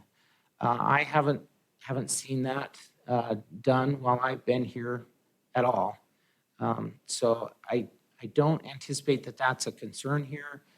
We're not looking to go and annex the property. So tax increases, potentially if their property values increase, there could be tax increases associated with that, but those would be marginal, I would say, depending on the property tax or the property value.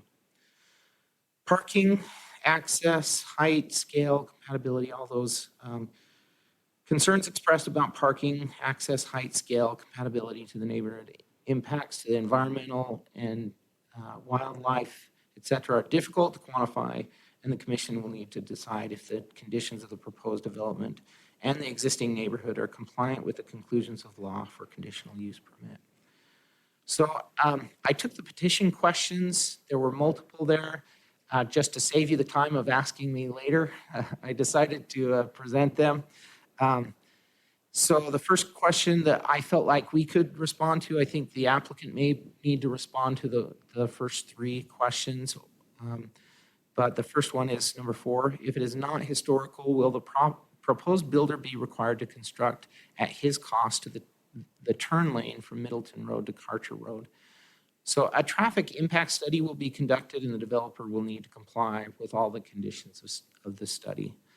Number 5, what is the impact of water and sewer plant loadings, collection trunk line overloading, distribution trunk lines overloading in an infrastructure that has not been upgraded to meet the current demand? So City Engineering Division has evaluated the utility needs and indicates capacity to serve the project. They require sewer main line extensions out to Latah Drive, Haley Avenue, and North Middleton Road for future extensions. Number 6 is DSD, and I assume that they're referring to Development Services Department, maybe, willing to allow additional loading and even overloading of the current antique water and wastewater systems, and again, related to the previous response. Or will the current builder at his own cost upgrade those trunk lines for the entire mile on either side of the proposed project? See response to question number 5. The developer will be responsible for these improvements. The city would not incur that cost. The covenant, number 8, the covenants of the subdivision do not allow anything but single family. Has DSD allowed the property owner to abandon those covenants? I'm going to respond to the White-Peterson letter in just a minute. I think that will address this. Number 9, is DSD also annexing this property into the city from the county? If so, will they try to annex all of the Karcher Acres properties? No, there's no intention to annex the Karcher Acres properties. Number 10, what kind of buildings, apartments are being proposed? We didn't receive renderings in the packet. The applicant submitted those tonight for your consideration and concepts. Number 11, how will they affect the current neighbors' property values in 1 year, 5 year, 10 years? Again, I've spoken about the potential of increasing property values. I can't tell you how soon that would be. Number 12, has comparable study been completed and showing an improvement or devaluation of the surrounding current properties? Yes, and I've listed some of those, not all of them, but I reviewed these in detail, but there's many more. 13, what is the plan to alleviate the gridlock on both of these streets? Again, a traffic impact study is required, and they will have to make those improvements. Will the ingress egress for the proposed property go out Haley Avenue and Latah Drive?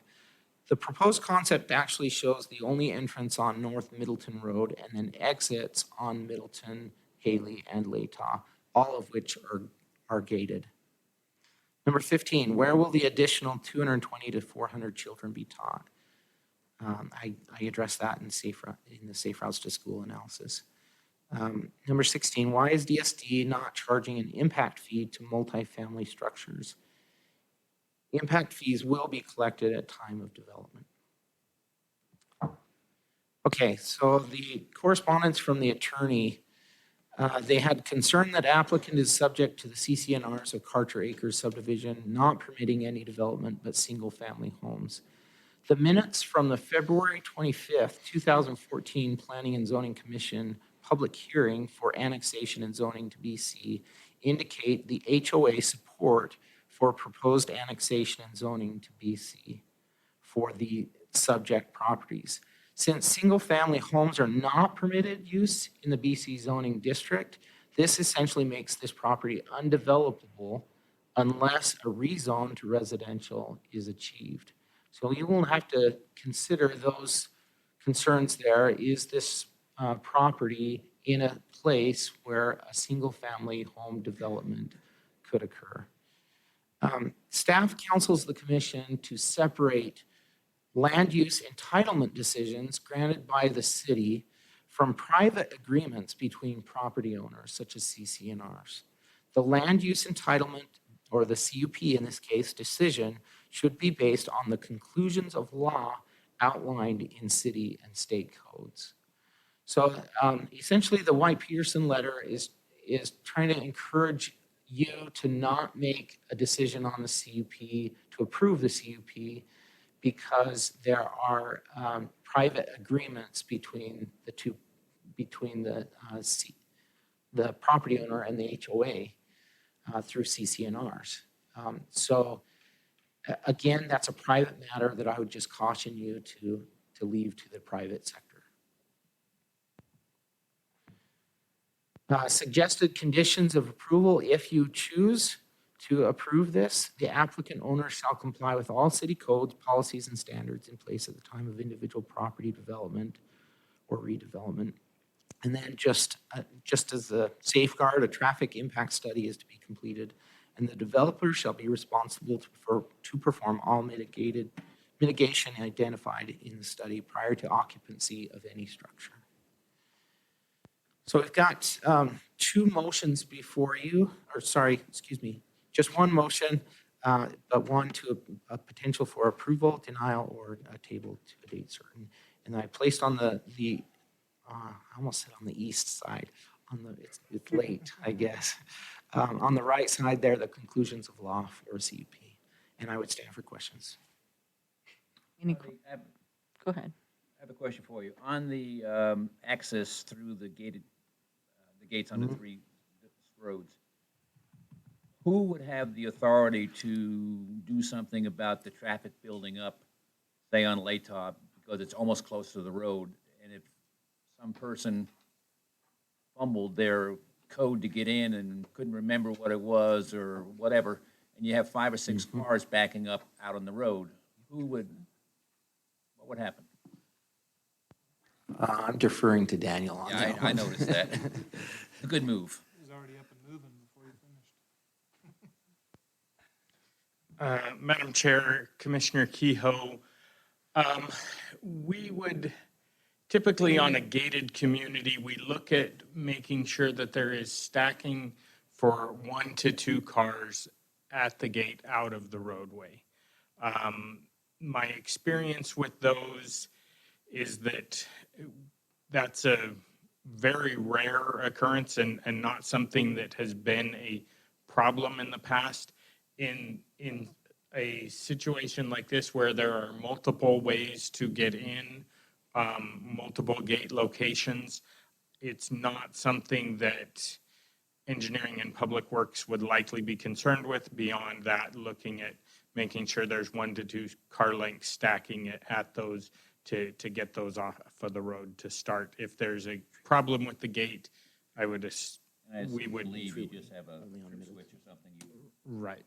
I believe, Rodney, wasn't there just one entrance and the others are all Yeah, exits? that's what I was just asking the applicant about. Yeah. Right here. Mhm. Latah. All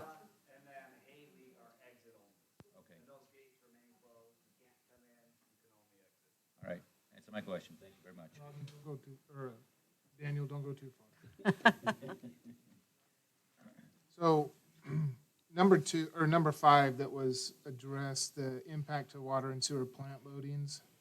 You know, this is something that I've kind of wondered about too, because we have so many developments going in, and usually, most always, the response from the city is that it'll meet the needs and indicates capacity to serve the project. So with the recent upgrading or the continued upgrade of the sewer and city water system and the fees associated with such, at what point does all these new developments get to a point where it's not meeting the needs? Because this is a huge project here. I mean, it's probably like this. It's probably a race to keep up with.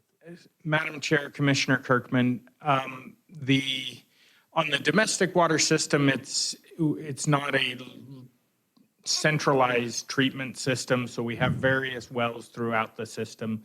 And so there's not, any one individual property doesn't necessarily overburden the system. And we plan wells ahead so that we have plenty of capacity throughout. We're working on upgrading the elevated water tank that we'll be taking down and putting a new larger tank at that location that helps take care of storage capacity and that type of stuff. On the wastewater system, we have the plant upgrades that are happening now. Some are due to development, growth at the plant to allow for additional capacity. Some are due to regulatory compliance to increase our treatment to meet current requirements from EPA and IDEQ.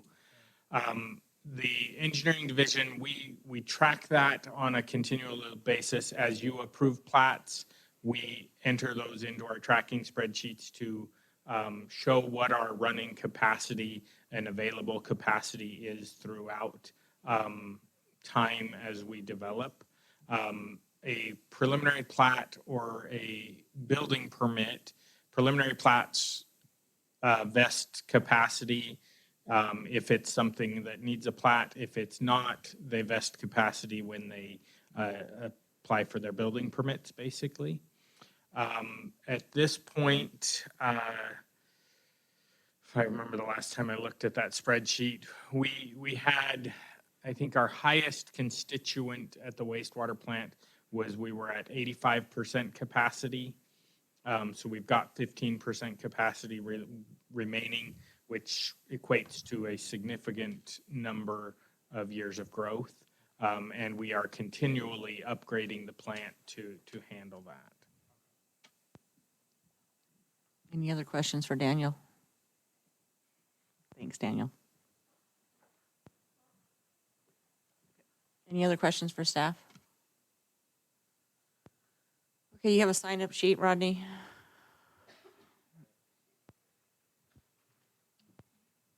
I miss our old system. Little paper, huh? Yeah, I can't, it won't let me access this one.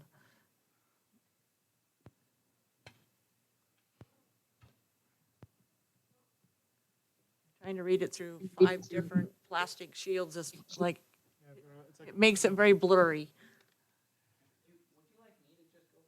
Yes, sir. I would love that. All right, so the first one we have signed up is David Haida. Yes, this is David Haida. Can you hear me? Yes, we can hear you. My address is 5700 East Franklin. I'm an attorney at White Peterson. I'm covering for Bud Yost today. Just want to point a couple things out to you guys. First of all, if we look at the application speaks of, and I'm pointing specifically to page 209, talks about 164 units. Tonight, we get 150 units. And then specifically, if we looked at page 262 of the record before you, we have from the Nampa Police Department, their letter was based upon 110 dwelling units. So first and foremost, we haven't had a candid representation as to the actual amount of dwelling units that are going to be before us. Second, if we look specifically with regards to a conditional use permit, and I'm going to point specifically to section 10-25-4 of the general use permit criteria that this commission must make a determination on this. First, the proposed development must be compatible with and not adversely affect the livability of abutting properties and surrounding neighborhood. Second, consideration to density and harmony. And third, harmful effect upon desirable neighborhood character. And last, traffic generation and the capacity of the surrounding streets. And as all the comments and concerns have been made from neighbors and those that have objected to this property, it's clear that this does not comply with the first portion of that it not adversely affect the livability of abutting properties in the surrounding neighborhood. It's not compatible with that. If we look at Karcher's Acres Properties Homeowners Association, that is primarily comprised of 1/2 and 1 acre lots of single dwelling family homes. And so what we're doing here is we're asking for this commission to conditionally approve a permit that's something so far contrary to single family homes that are on 1/2 or 1 acre pieces of property. What they've asked you to do is essentially take what's not considered a development, but what it does is it creates a destruction of the local surrounding neighborhood because it combines 110 at minimum, but most significantly, pursuant to their application, 164 dwelling units. So that, when we look at the consideration to density and harmony, it doesn't even come close to fitting within this neighborhood. Third, the harmful effect upon the desirable neighborhood character. Same thing. It goes against all livability of this neighborhood. Same thing with the traffic. All of this development solely considers this piece of property and not the surrounding neighborhoods. But we would ask that you deny this conditional use permit based upon the clear criteria of 10-25-4, because it doesn't even come close to fitting in with this local neighborhood. Last but not least, and I think it was misrepresented when it was spoken about earlier, is in 1970, there was a plat that was recorded in CC&Rs that cover this piece of property, which limit it to single family residences. So regardless of what this commission does or does not do with regards to the conditional use permit, the Homeowners Association, given the fact that those covenants run with the land, has the option, should it so desire, to enforce those. But ultimately, at the end of the day, why should we have this commission and why should we have anybody else in this city or this county expend any further resources on this project when it doesn't even comply with the current general permit criteria for a conditional use permit? So we would vehemently oppose this development, or I should say, destruction of the surrounding neighborhood, be approved by this commission. Thank you. The next one I have on the list is Please, you have Teresa. to be quiet in the gallery. The next person I have on the list is Teresa Dougal to speak. Okay, Teresa, give us your name and address for the record, and you have 3 minutes. 3 minutes. I let him go because he was representing a lot of people, so that's Okay. why he got longer. My name is Teresa Dugal. I live at 11435 Hunt Avenue. He pretty much said a lot of the things that we've already talked about. But I wanted to bring up the fact, we were talking a lot about the traffic. Today I came home at 5:09. From 7 to 9 in the morning and from approximately 4:30 to 6:30 at night, we have Middleton Road backed up from Karcher Road all the way back to the boulevard. The cars that are turning on from the boulevard sometimes cannot turn. It'll take 2 or 3 times for the lights to change for them to even get on to Karcher Road. We took video of it tonight. Also, we went down to Latah. Latah can only go off to the right. Latah doesn't go to the left, it only goes to the right. So anybody who's going to be coming out of that subdivision is going to have to come on to, I think it's Haley, which has a very small area from about there to there to get out of that ingress, egress, and get onto Middleton Road. When you've got cars backed up to get them on there, which means that they're going to end up going through our subdivision and having to go through Haley, around Hall, and then down Hunt. We already have a subdivision that's across that comes down Hunt. They come out, and that's the way they get onto Middleton Road. Being a substitute teacher at Valley View at Lakeview grade school, I can tell you that they would be very impacted by this also because they are absolutely full. So that's all I have to add. Thank you. Thank you.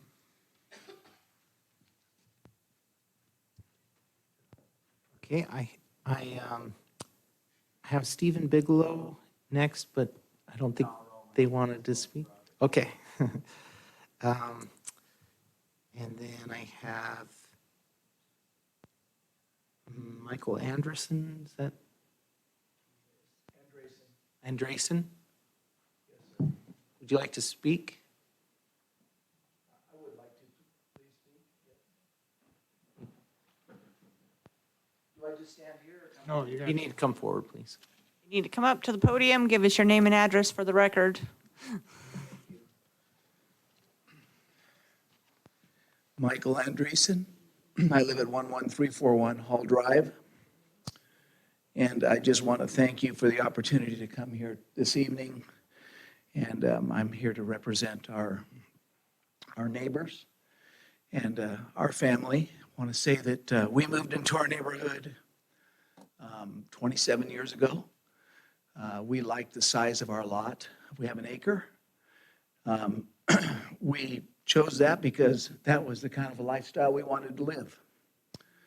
And with this proposal to build this 7 dwellings of 3-story apartments, it's going to completely change and the impact, change our lifestyles. It just raises a lot of questions. The size of the buildings, around our area where our neighbors have already spoken about the impact of the amount of traffic and so forth. They're going to be looking down into our property. This is a great idea somewhere else, not in our area. There's lots of land in Nampa where this could be taken care of. You could build this anywhere else. That area where we live, it would be a great place for a nursery, be another place for something that's similar to what's already developed, a church, another facility that is commercial, not a dwelling places where children, they're going to be, so it's a gated community. Are you kidding me? Children are going to go across the street to the convenience store at the Maverick. They're going to be heading out and they're going to be walking none of that is developed yet for anything like that. It just is not going to be conducive. And that's really all I have to say. Thank you so much for your time. Appreciate it. Thank you. The next person I have on is Mark Dougal.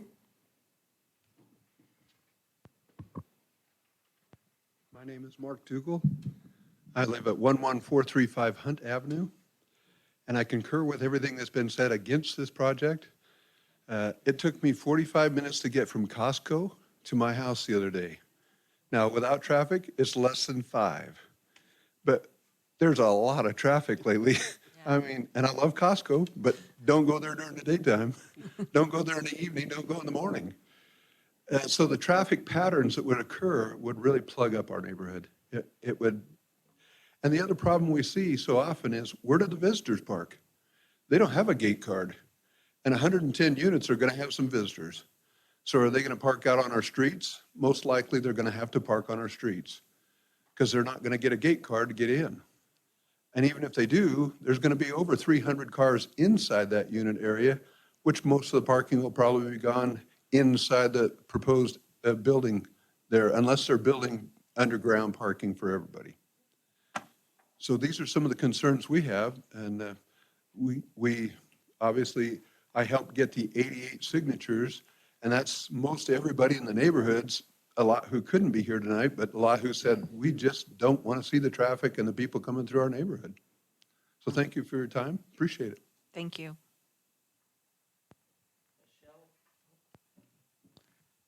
Michelle Hamilton.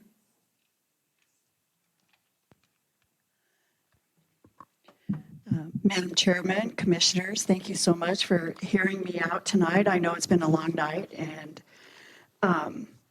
my name is Michelle Hamilton. I live at 16142 Kootenai, Nampa, and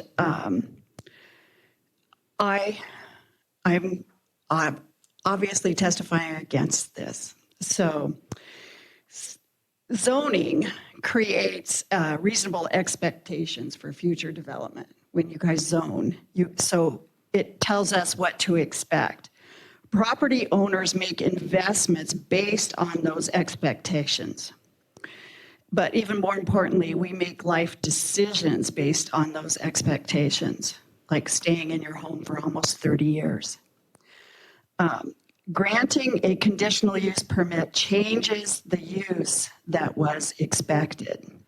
And I don't believe any of you can sincerely look at me and say that my property value is not going to be affected by this.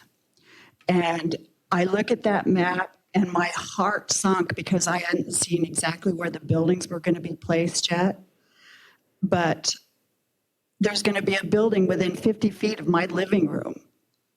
And I have a broken heart after seeing that because I was hoping something much, much less egregious. We had prepared ourselves for the commercial.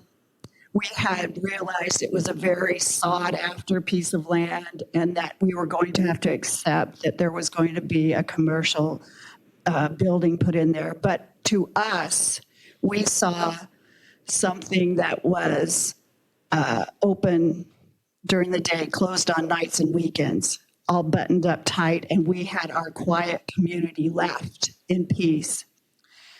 The county will be responsible to all of us for our decrease in property values. And I truly believe that that is going to hit all of us. But more importantly, almost everybody in this room has been in their homes for years. We love our neighborhood. We love our area. We love everything about it. I would invite all of you to come out and actually look at where we live. I'm talking a quiet residential neighborhood where our kids play in the street. And our lifestyle will be changed egregiously if this goes through. So I'm asking for you to please not allow this to happen to our quiet neighborhood. Thank you. Thank you.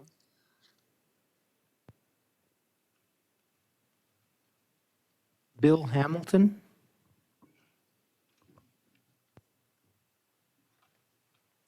Long night, huh? My name is Bill Hamilton. I live at 16142 Kootenai. My wife Michelle that just spoke. I just want to address these gentlemen that are here tonight. And I'm a builder. And I'm sure you guys are good guys. You need to make your Okay. comments towards us, They're sir. good guys. And I sure their intentions are well for what they want to do as developers. But I would ask them, on a personal note, what consideration are you taking the people that live in this neighborhood? I know that you're developing for reasons for financial gain, basically. That's why you develop property. So when you take that into consideration, when you approach a piece of property that isn't zoned for that type of building, it is strictly for financial gain.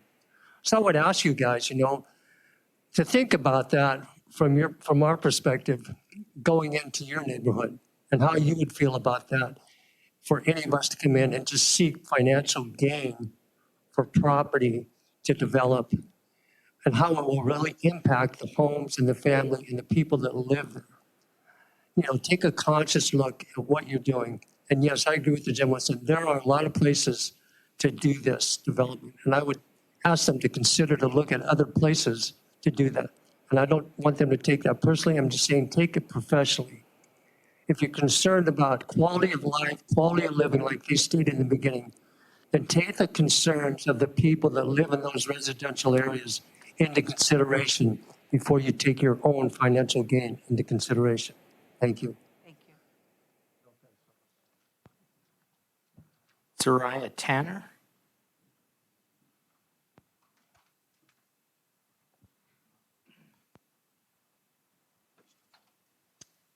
My name is Soraya Tanner. I live at 11294 Hall Drive. A lot of the things that have already been stated, I totally agree with in opposition to the development of this property. One of the things that, just to think about too, is during the construction of this property, having to shut down Karcher Road or whatever, I travel to Caldwell to get to work. I'm a teacher in Caldwell. And, right now, there are streets shut down here and then they're here. And it's been months that I've had to go around. And so knowing that this is going to be a big development, I know that Karcher Road, Middleton Road, those things are going to be impacted. So traffic's going to have to circle around. The neighborhood that is behind us, we already have a lot of traffic that comes, they're coming from there and they're trying to get to Costco or whatever. So we already have a little bit of traffic coming through there that impacts us. And we do have children that play in the streets.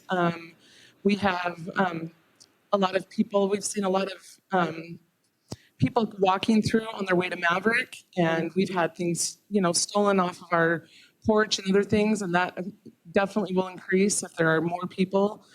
I think of the value, I do agree with Mrs. Hamilton, because I do agree that even though it's stated that our property value won't go down, whether it's money or not, the desirability of our houses, if we choose to sell, will go down because there is a huge apartment complex adjacent to our property.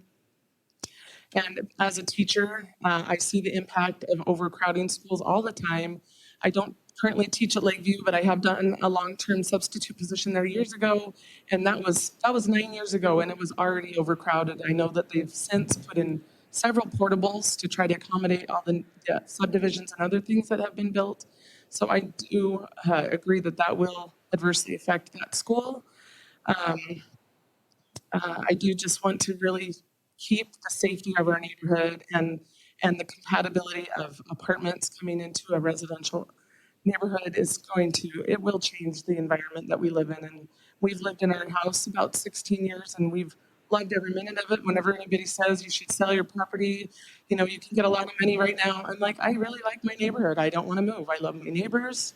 We have a good thing going on and we just don't want to mess that up. So thank you for your time. Quick question, sorry. Do you know if Valley View School District is open enrollment?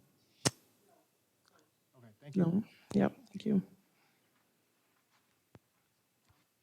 Madam Chair, that's all who I had signed up, but there was a lot of people who were coming in, and so I think we might have missed a couple. Okay. All right. There was a lot who signed up that said they didn't want to speak, so if that, again, you might just Sure. want to ask for people Well, who I'm seeing would lots like of to hands. speak. Let's start in the back. Ma'am, you. We'll work our way forward.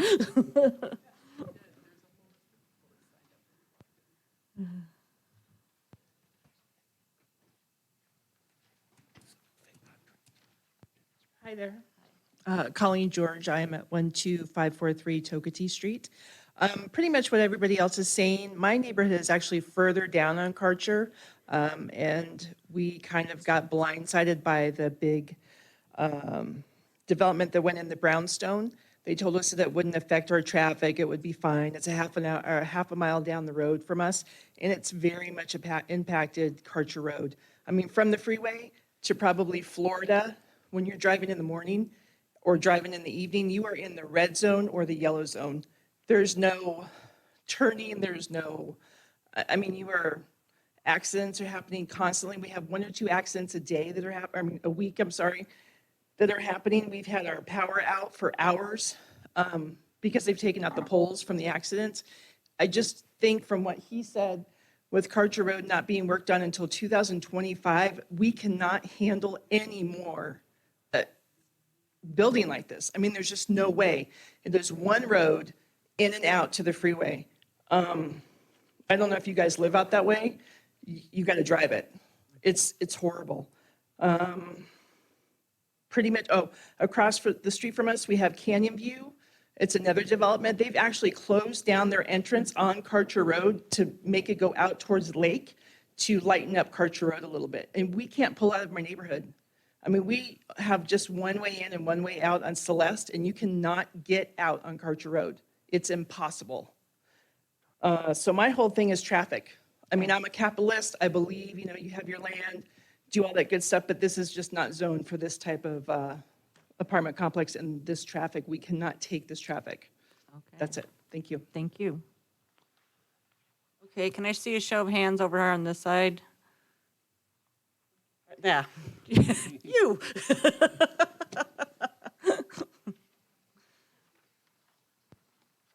Madam Chairman, Commissioners, my name is Emily Douglas. I live at 12572 Dakota Crossing Street. I know you guys have heard all of the same things over and over again, and I appreciate the time that you guys are spending here tonight. But I want to, again, echo what has already been said, but add this. I brought with me tonight a 4-minute and 42-second video of me with my new driver, who is 14 and a half, trying to exit the subdivision that we live in. We have one entrance and one exit out of our subdivision from Dakota Crossing on Celeste, turning onto Karcher. We cannot turn left. There is no turn lane in either direction. There is no turn lane that is on Karcher. We're looking at 2025 before that improves. Every morning, thankfully, I'm able to be a stay-at-home mom. Every morning, I drive my kids to school, and I pick them up from school and bring them home. So that makes me out in traffic at peak times every morning and every night. I find it important to take them to school. But in that 4-minute and 42-second video, which I'm happy to share with you, it is me trying to coach my 14-and-a-half-year-old to turn onto Karcher. It is nail-biting, to say the least. Every morning, that traffic is backed up both directions. There is no way for me to turn right or left. People are backing up into the intersections at Lake. They can't wait to go through the intersection because they've been through 2 or 3 lights. They are going across and waiting in the intersections at both Midway and at Lake to try and get through that light. In that video, like I said, 4 minutes, 42 seconds, we had already been there over 5 minutes before I started videotaping.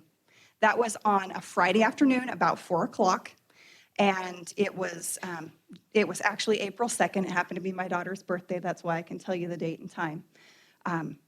That's what I deal with every day. 300 cars, we can't handle any more cars right there on Karcher. It's interesting to me that you guys are allowing us 3 minutes to express our concerns and our views. when you can't even get out of my subdivision in 3 minutes. You want me to tell you all of this, and I can't even turn out of my subdivision in the time that you're giving me to talk to you.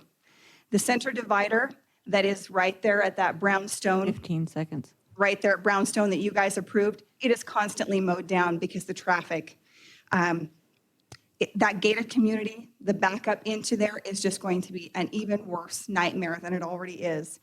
And I also wanted to point out that Latah, where they would also be turning out onto Karcher headed to schools, guess what? They can only turn right, which is going to force them back down toward our end of Karcher.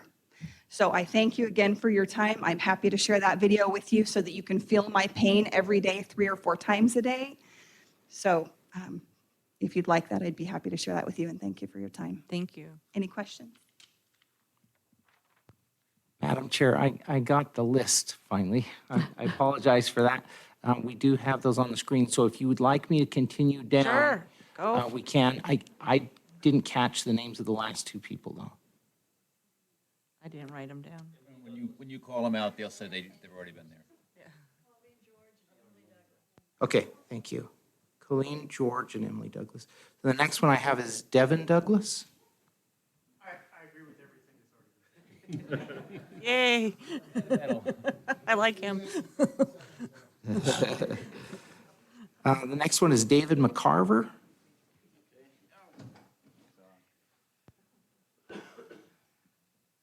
Madam Chair,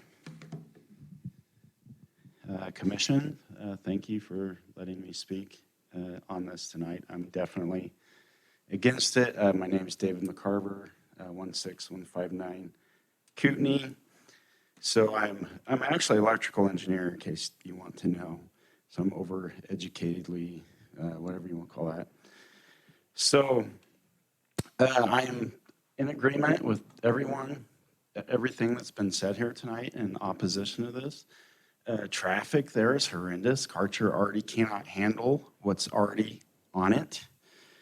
And also the exits from this proposed development, they're going to be forced through the Karcher estates, through that subdivision.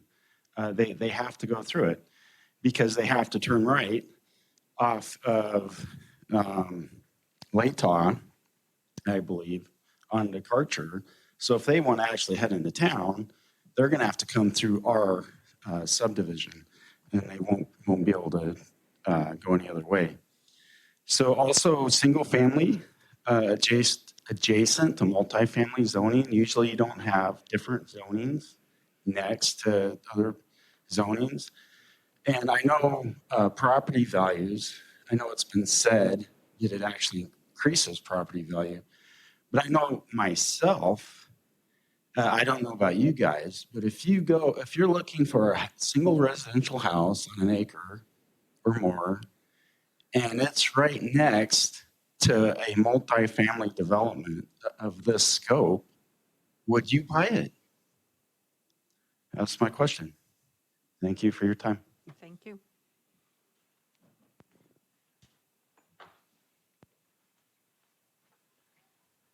Am I okay? Yeah, go. Just trying to be quick.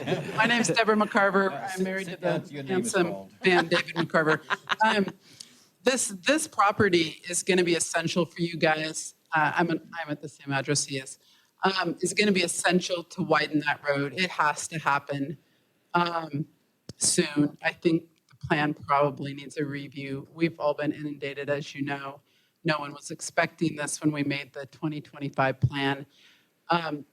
The traffic now, as you come out, so the Hamiltons, right there, they live literally across the road, right on the corner across from where the entrance and exit will be to that.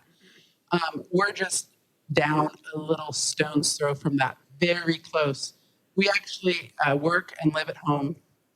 We homeschool. We're home a lot, and we appreciate the quiet neighborhood, but just close to being able to get out on the freeway. Now when we come out to leave, it's just so close from where Kootenai Place comes out to Middleton Road. It's just not very far at all.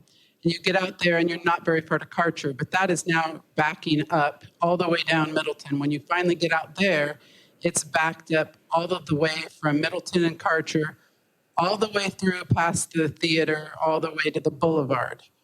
So that, like a Saturday morning, you know, we have fiddle practice at 10:30, something that used to take 10 minutes, we need 20 to 30 just because of that backup. The boulevard is getting much busier. And so when you're coming off the boulevard, when I come home from the rec center in the morning at 7:30, 8 o'clock, and you're trying to turn, it should be the opposite way of traffic, right? You're trying to turn back from the boulevard onto Karcher. It's backing up through the intersection now like it did before we widened that whole area to 2 lanes. So it's going to have to be widened or something fairly soon. And you're going to need that strip of property. You're going to need those easements. So as I drive out even further along Karcher and see more apartments way out there in the county further down, and I think, why are we building when we're going to need these? We're going to need easements. We're going to have to widen this road. I mean, it's not rocket science. It's going to have to happen. So why would we build something on a piece of property when you know you're going to need part of that and you're going to need somewhat of a buffer? You're going to need it for Middleton Road. That's only 2 lane. And you're going to need it for Karcher. So you're going to need 2 little pieces off of that already. And then to put a bunch of people to have to live next to that. I mean, something people don't think about is the toxins from all those cars. And you're going to have children. Yeah, you're probably going to put a fence up, but they're going to be right next to that stinking busy road and all of that toxic stuff, fumes and stuff coming off those cars. We're also friends with a firefighter that works that station. And we sometimes have to keep his kids because he and his wife work different shifts. And he said, pray for me tonight because, you know, I would like to get some sleep. 4 days in a row, he does this 24 hours. And he said, this is getting so busy. We're getting calls. You add another 400 or 500 people. And then the sewer is another thing. A couple of years ago, I read the thing down at the rec center. Oh, we've got to do this. We've got to increase your sewer rates because we got to have more capacity. Now, it doesn't affect my sewer rates because we have, you know, a septic tank because we're just outside the city, but it does a lot of my friends.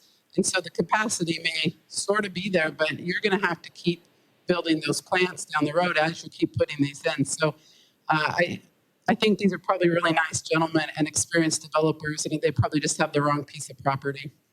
So I appreciate your consideration. I appreciate all of you letting us speak. Okay, I'm going to try on this next one. Peggy Osterhout, and she indicated that she did not wish to speak, but that she was opposed. And is there any interest in speaking? Okay. She indicated she was opposed. Okay. Stephanie Peters.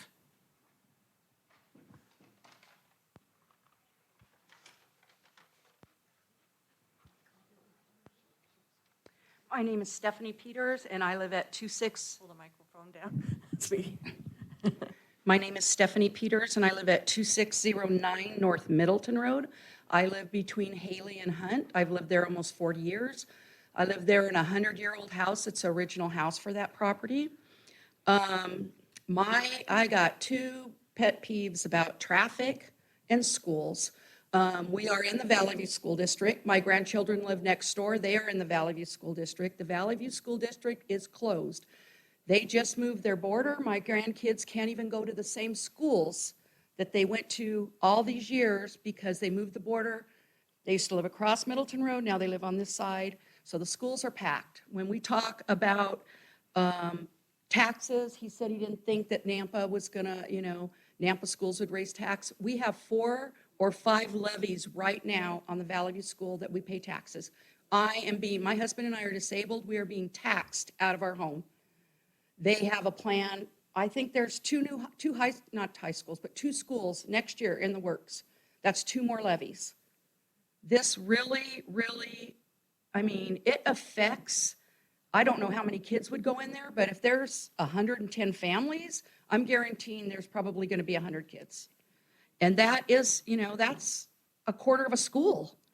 But the traffic on Middleton Road is, I call every 4 or 5 months and go, is there anything on the plan? The 10-year plan for Middleton Road to be widened? No. I cannot turn left into my driveway probably at least 3 or 4 times a month where somebody is trying to pass me on the left. And have I not been trained to look, I would be hit. We have animals. You know, the city of Nampa imposed on us, we can't, years ago, we can't ride our horse on the street. People are barreling into our fence, hitting our sheep. It's just, I can't walk there safely. And I'm really concerned about my irrigation rights. When you guys did the widening and added that road, like 5-7 years ago, C&M Paving came in and did that. They dumped so much gravel in my irrigation ditch. I don't get the water like we used to. I contacted the city, I contacted them. They say it's your fault, you say it's their fault. Never fixed. Now the road has no way to walk. My husband's in a wheelchair full-time. I use it part-time. We cannot get down to our irrigation gate at Middleton and Karcher Road without literally taking our life in our hand, and that is no exaggeration. And if any of you dare, come walk with me on a Thursday and see. It is dangerous. Traffic backs up to the boulevard. Any given day from 2:30 to 5 o'clock, the traffic is all the way down to Caldwell Boulevard. And then you got people, all the people that are special and in a hurry, and they're gonna drive up going south, they're gonna drive up the left side of the road and pass everybody because they're gonna try to get in that turn lane at Karcher. We have more accidents. It's ridiculous. I'm very concerned also about the wildlife there. I have peregrine falcons in my trees. Yeah, hawks. 10 seconds. Okay. But I'd like you to consider all of this information Case because number 5. more is not and always better. Public hearing number 6. And then they're going to circle back to public hearing number 3. Why did they skip ours? I can't even believe this is killing me. We can hear you. So to finish up, more is not always better. And in my opinion, some of the choices allowing all of these new subdivisions is just crazy. Eating up our fabulous farmland, overcrowding our schools, causing infrastructure problems that we can't keep up with, not to mention trying to change our way of life. Thank you for your time. Thank you. Do you know what that was, Rodney? I think it was somebody on another public hearing. And I think they were just upset how long it's taking. Well, We're the applicant. staff is the applicant for public hearing number 3. So, It was for Caldwell. I don't know. Okay, who's next on our list? Oh, I'm sorry. We had Terry Kane. Terry Kane.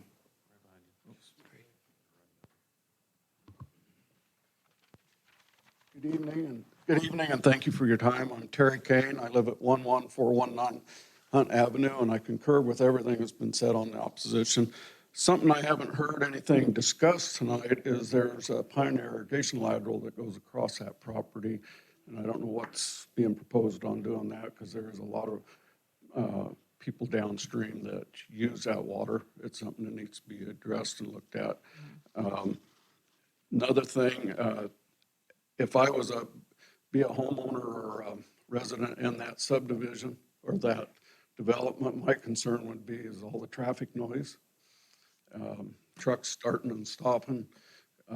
I've stayed at hotels I won't go back to because they're just so, noisy and stuff like that. I think it'll be a deterrent for people wanting to stay there. They'll have trouble bringing people in on that.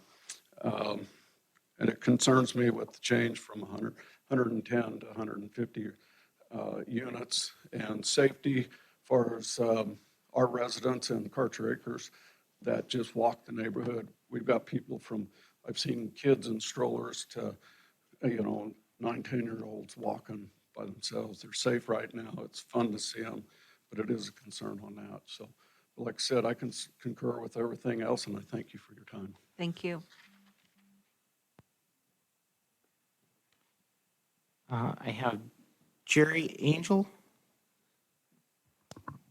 Jerry Angel, 16164 Kootenai Place, Nampa. My wife back here, Amy, is with me, and I have 7 wonderful children. The youngest is 4 and the oldest is 19. When talking about a property that buds up against this particular property, that is one of ours. We live right by the Hamiltons. And right now there's 5 little calves that my kids bottle fed from when they were just born in that property. And that's what they're used to is we've had horses there, and it's just a residential place where that type of living we've really appreciated. There would be a negative impact on that visual. I love to look outside and I can see the Boise Mountains one way and I can see the Waihi Mountains the other. Skyscrapers is not what I'm hoping to see here in a year or two for my family. Also, if I was to say, I travel all around with my occupation around Nampa. If I was to say, what are the 2 most busiest streets in Nampa?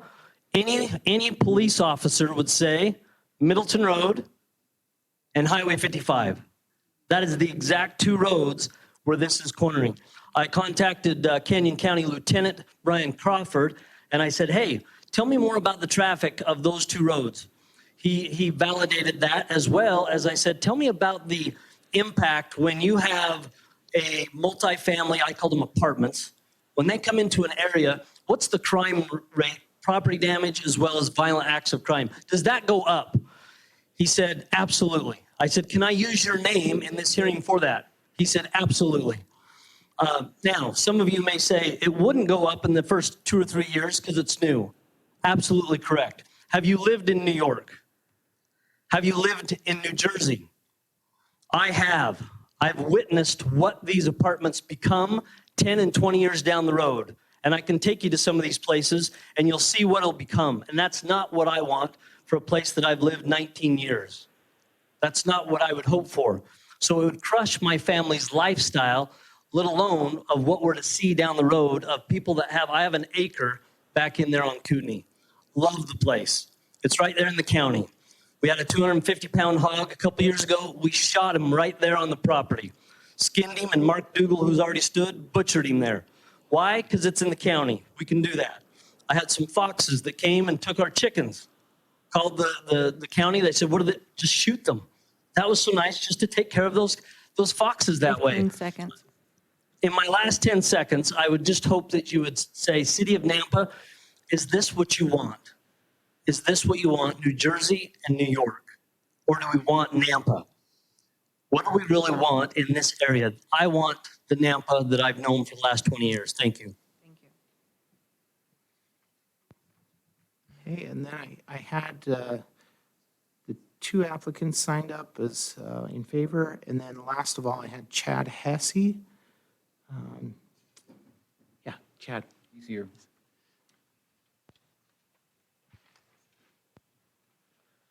Madam Chairman, thank you. My name's Chad Hesse, 16066 Latah. So when we talk about affecting my livability, I am on 2 sides of this development.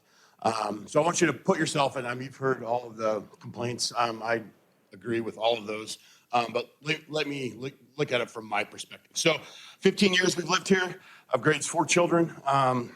We spent tens of thousands of dollars remodeling this house, doing the landscaping, cutting down trees.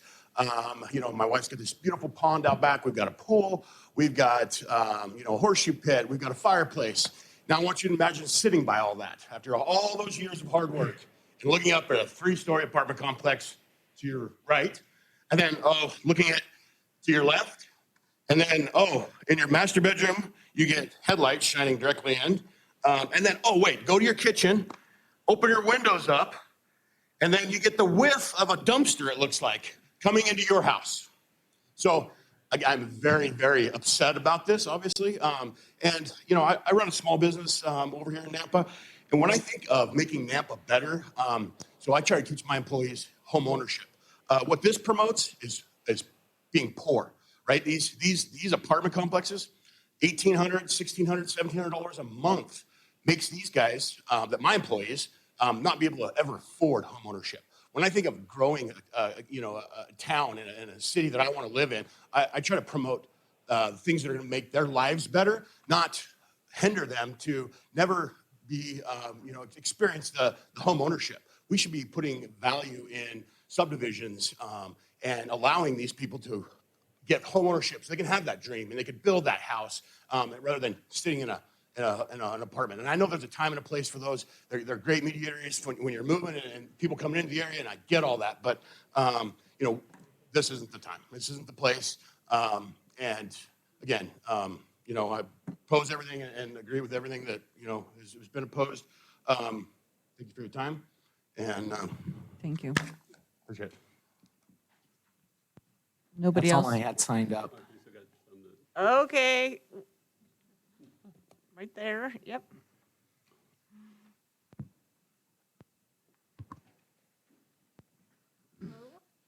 My name is Patricia Kasuga. I live at 16142 Kootenai Place.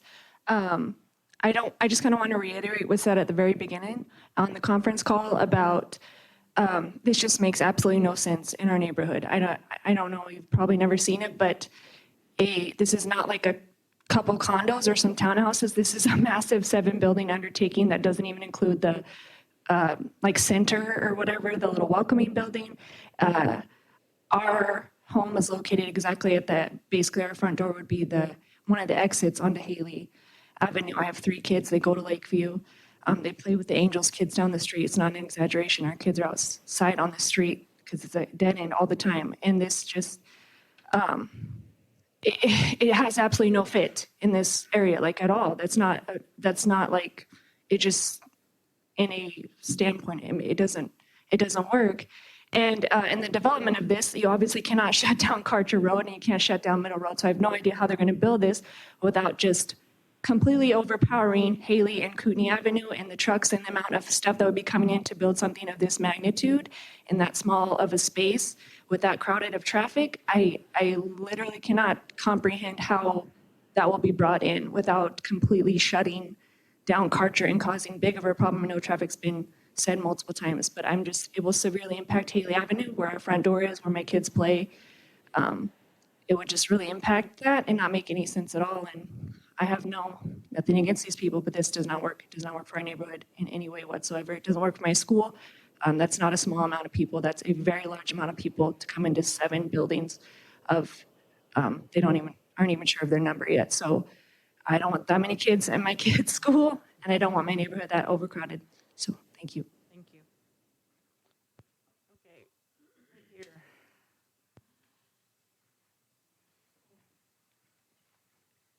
Sorry. I'm so sorry to take up your time, but I love that we have a voice and I'm going to use it.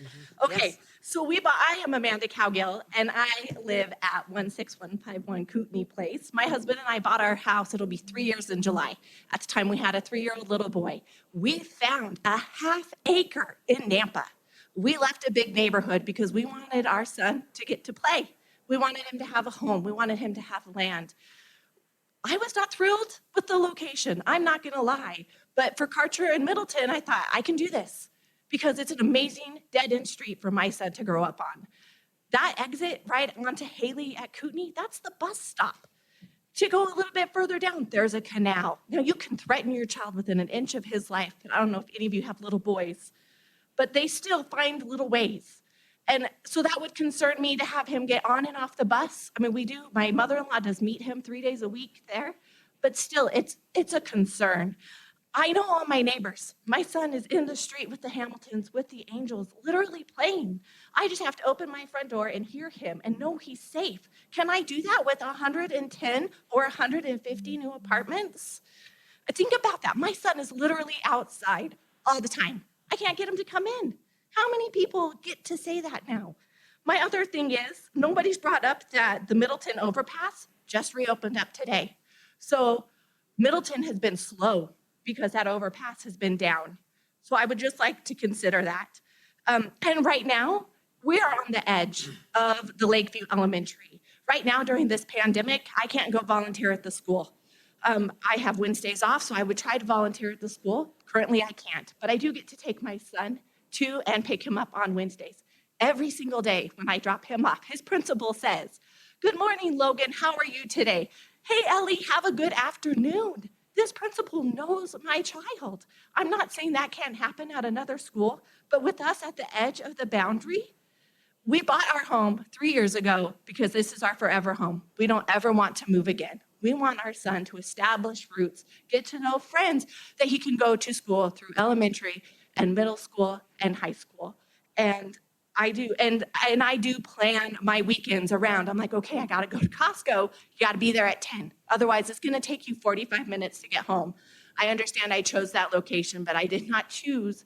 I knew that it was commercial. I accepted that. I knew something would get to be built there. And I'm fine with that. I don't want 110 new neighbors. I don't want that traffic. Again, thank you so much for your time and good luck. Thank you. Okay, we had another hand. Come on up.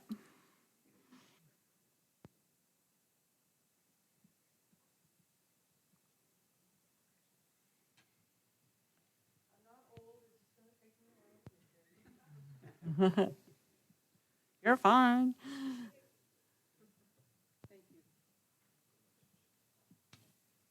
Thank you for allowing me to talk. I didn't sign up, but I have to say something. My name is Lorraine Carnegie. I live at 16065 Layton Drive.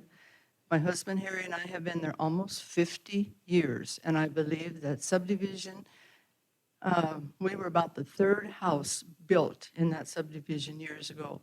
We've watched it grow. We've watched the beautiful things happen. We have 44 homes in our subdivision, and that monstrosity across the street, because I live right across where they're going to put the dumpster that I have to share with Chad, and an exit, a gated exit right across from my driveway. Frustrating. I don't want to get up in the morning and look at a motel or a hotel or a stretch of them across the street from me. I want to open my blinds, be able to have the sun come in. I want to see the mountains. I want to look outside, and I don't want to have to close my blinds because somebody in the third story across the street will see us.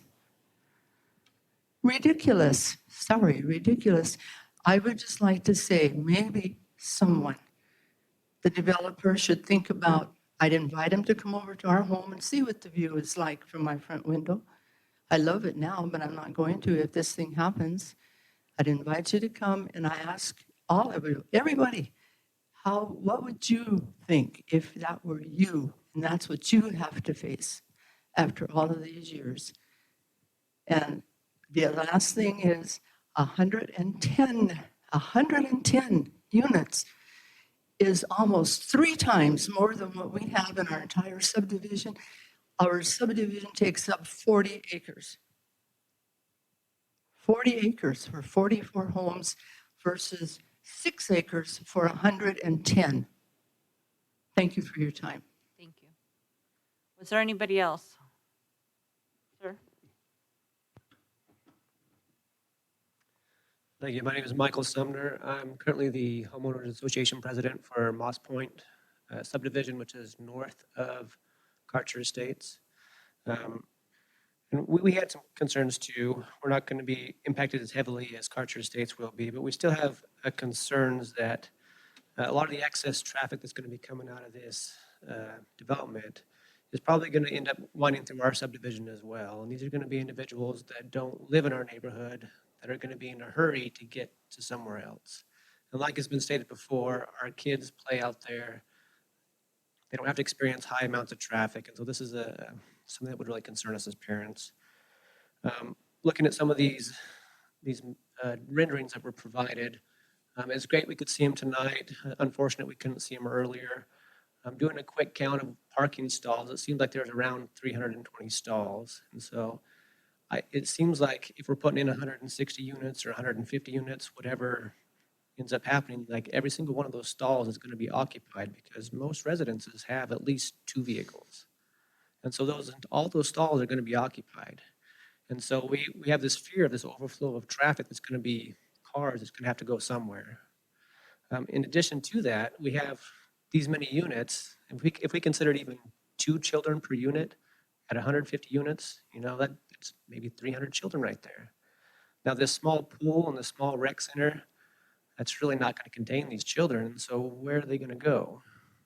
They're going to go out into our neighborhoods. That's where they're going to go because we have these open streets where our kids play. We're now going to have this influx of other kids that we don't know who they are. We don't know how to get in touch with their parents. We don't know how to take care of these other children? And so these are just a few of the concerns that came across my mind.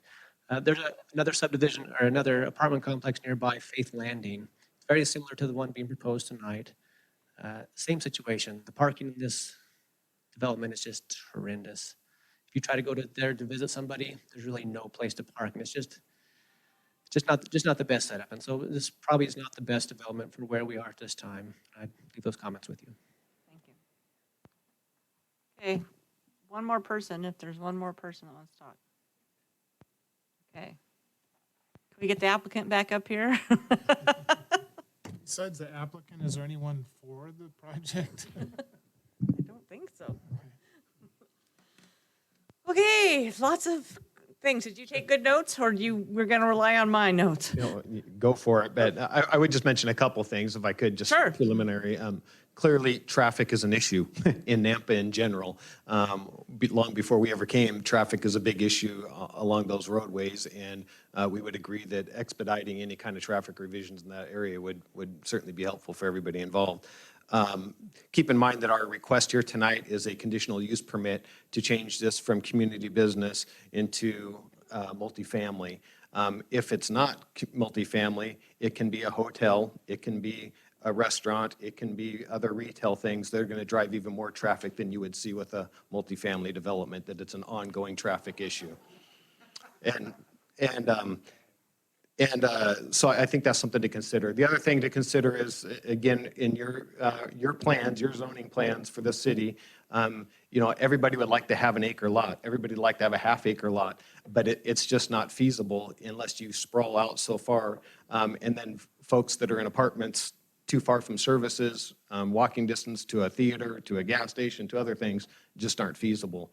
That's why this location feeds right into where your community is growing. And it has those services in close proximity. There are multifamilies just down the road, a half a block away, off of Karcher. This isn't out of the ordinary for that area.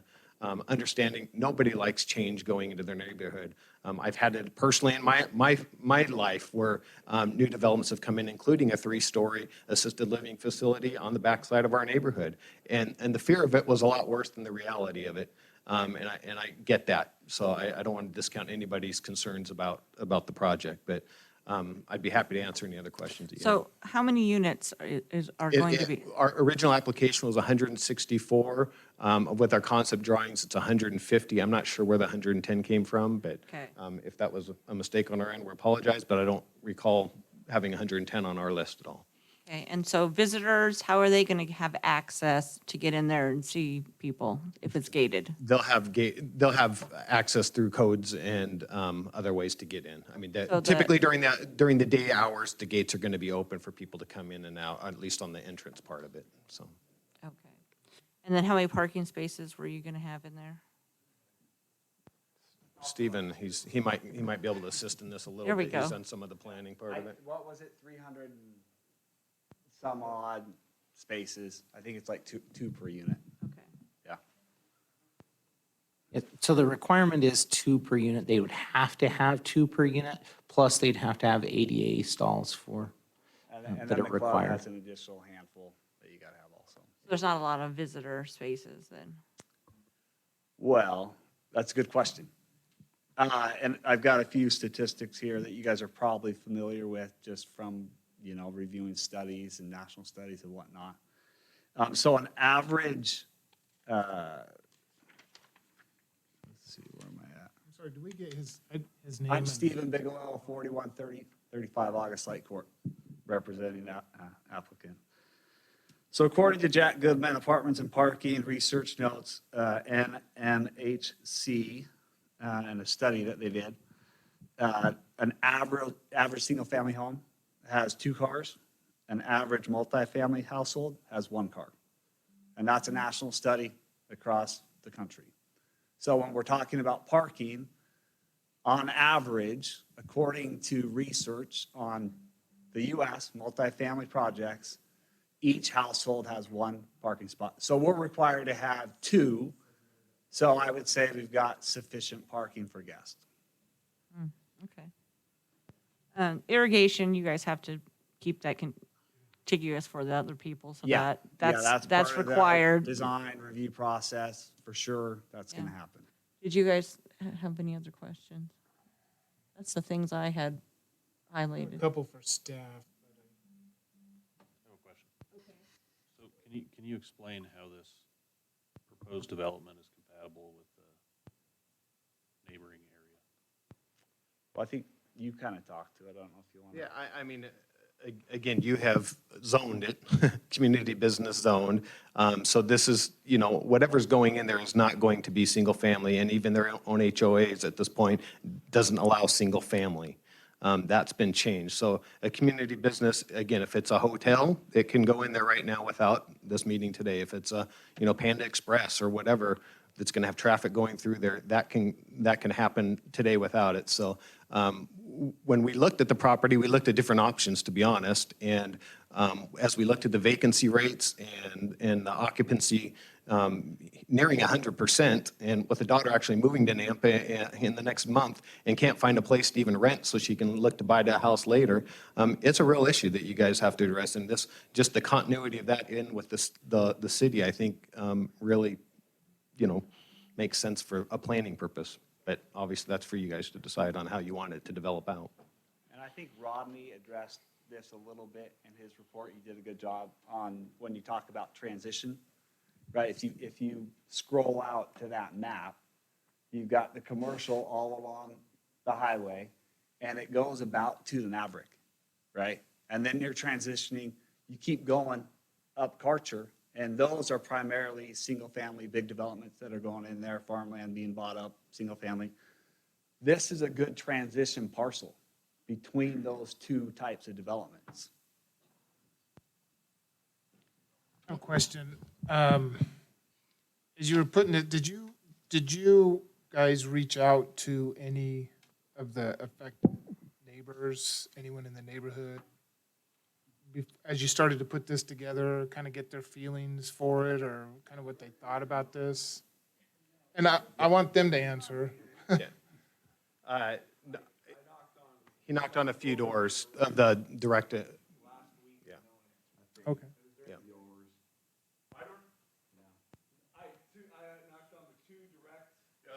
Okay. Okay, I need just the people at the podium to be answering the questions, That's all. please. I just wanted these gentlemen to answer if you'd done some community outreach, to kind of get their input. And that's something we you know, typically do if we have approval. We want to make sure they have our cards, our numbers, that certain as the development's going on, that they have that direct line of communication as well.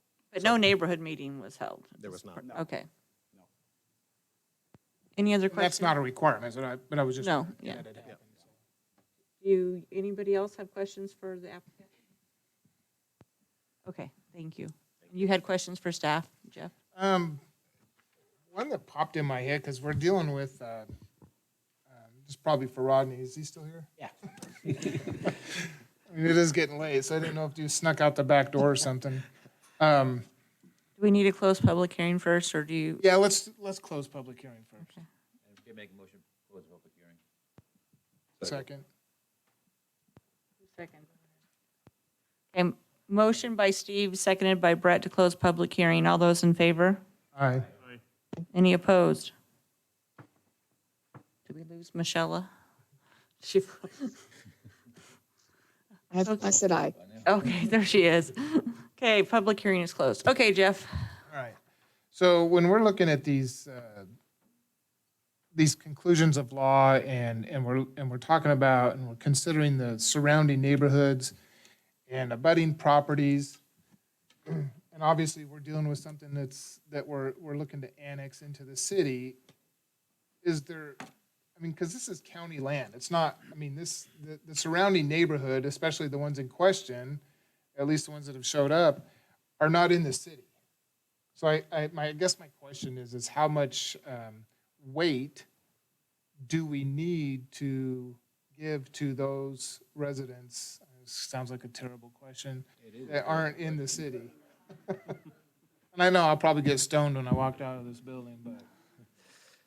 And this question has come up before, not just tonight, but I've wondered about this before with the annexation. Madam Chair and Commissioner Kirkman, I placed the conclusions of law on the screen here. What this says is, will it be compatible with and will not adversely affect the livability or appropriate development of abutting properties and the surrounding neighborhood? It does not say whether that is city or county. That's the only guidance I can give you there. Okay.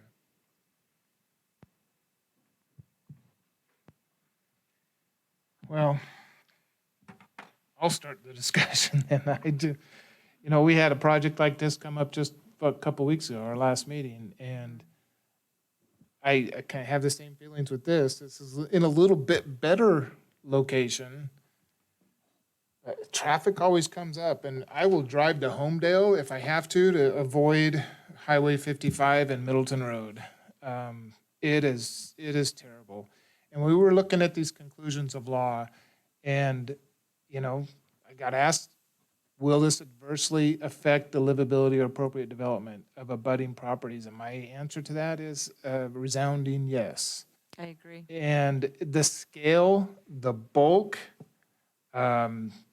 7 3-story apartment buildings on that corner, I just think it's out of whack with the surrounding property and the development that's already there. Agreed.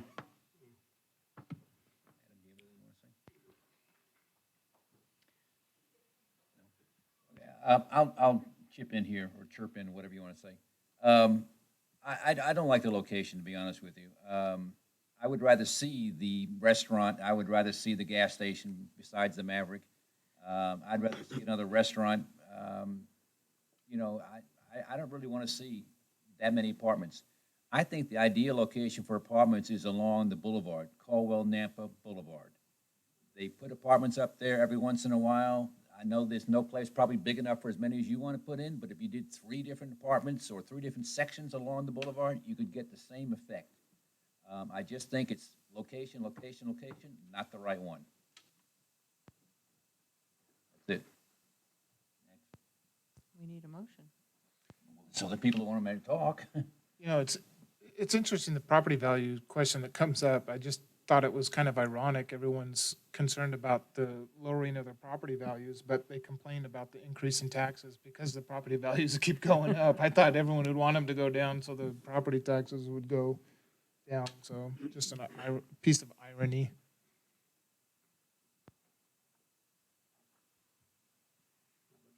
You guys have no opinions over there? I don't know if they're still awake over there. I said I agreed with Jeff. I agree that the scale is way off for where it's at, and that's part of the conclusions of law, and for those reasons, I'm opposed.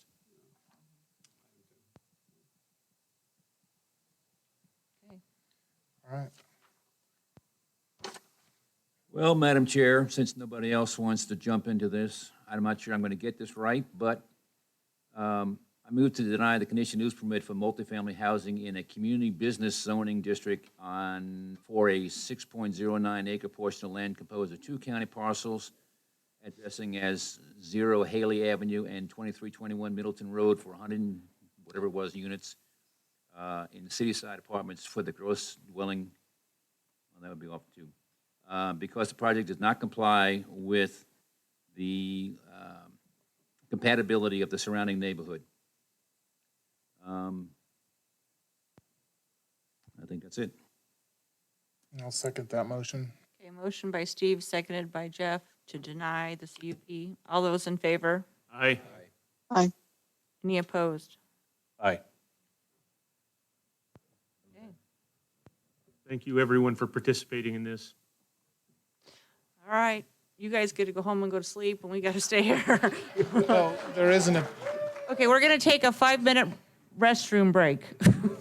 Madam Chairwoman. Oh, yeah, there is an appeal process. You have 14 days to appeal the decision to city council.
Back on track. Thank you.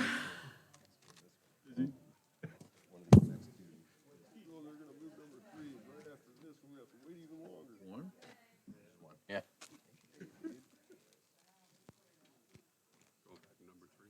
No, number 3 is the staff, city. So we're going to go on to number 5.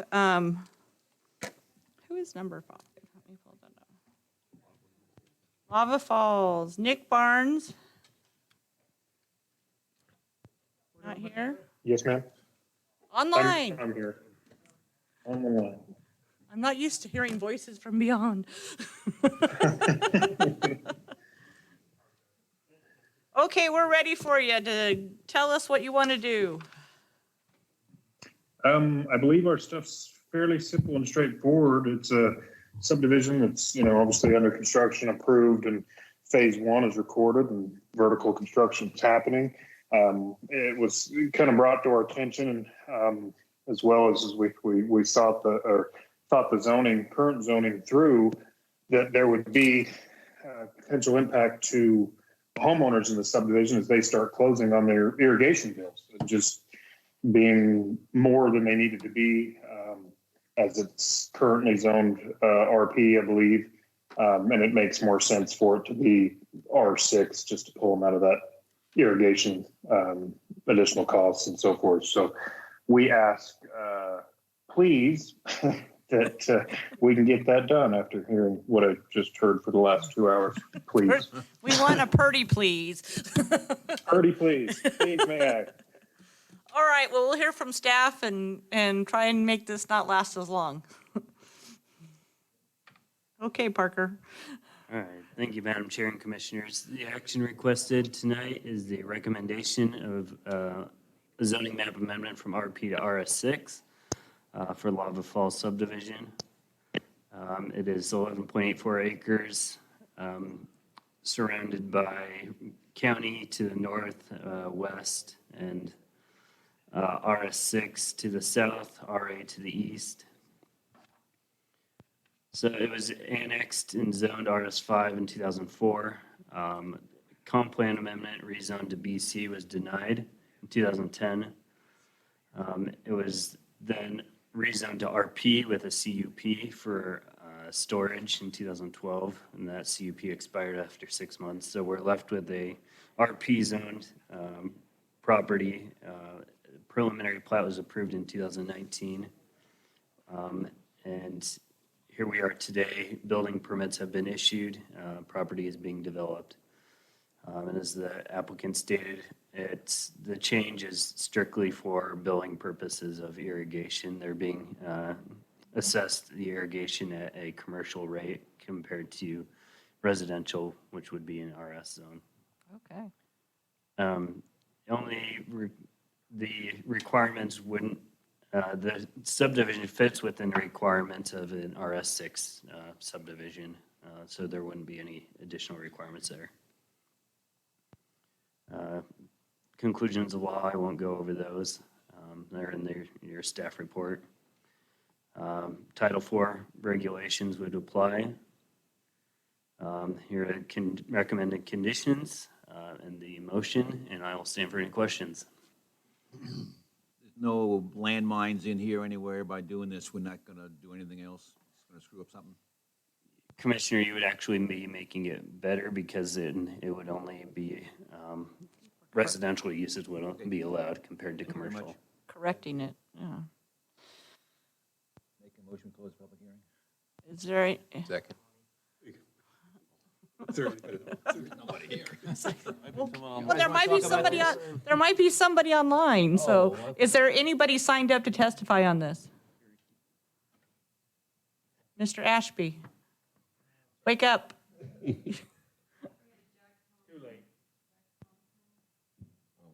Madam Chair, there were a couple here earlier that I addressed the issue with, and I believe they left already. Okay, that were on this item, they had questions? Yeah. Okay, great. All right, I would entertain a motion to close public hearing. I just made it. Okay, motion by Steve, second by Me. Brett. Adam. Adam. Second by Adam. All those in favor of closing public hearing? Aye. Aye. Madam Chair, I move to recommend to City Council the approval of zoning map amendment for RP residential to RS6 for the previously approved Lava Falls subdivision originally addressed at 2718 East Locust Lane, approximately 11.84 acres, portion of land for Sawtooth Land Acquisition LLC, representing all property owners of lots within the Lava Falls subdivision, with all conditions of staff and conclusions of law. This is a recommendation, right? And seconded by Ron? Okay, motion by Steve, second by Ron. All those in favor? Aye. Any opposed? Okay, yay. Awesome. right. Thanks, everybody. Thank you. Okay, public hearing number 6. I think it must be you guys. Come on down.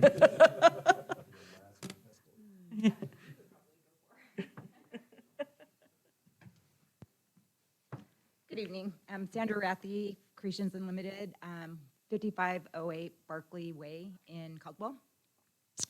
And I'm here tonight. We bought a building on Shannon. And when we bought it knowing it was light industrial and it's for a machine shop. And the plans have been a disaster. The architect didn't do her job. Anyways, make a long story short, because we're all tired.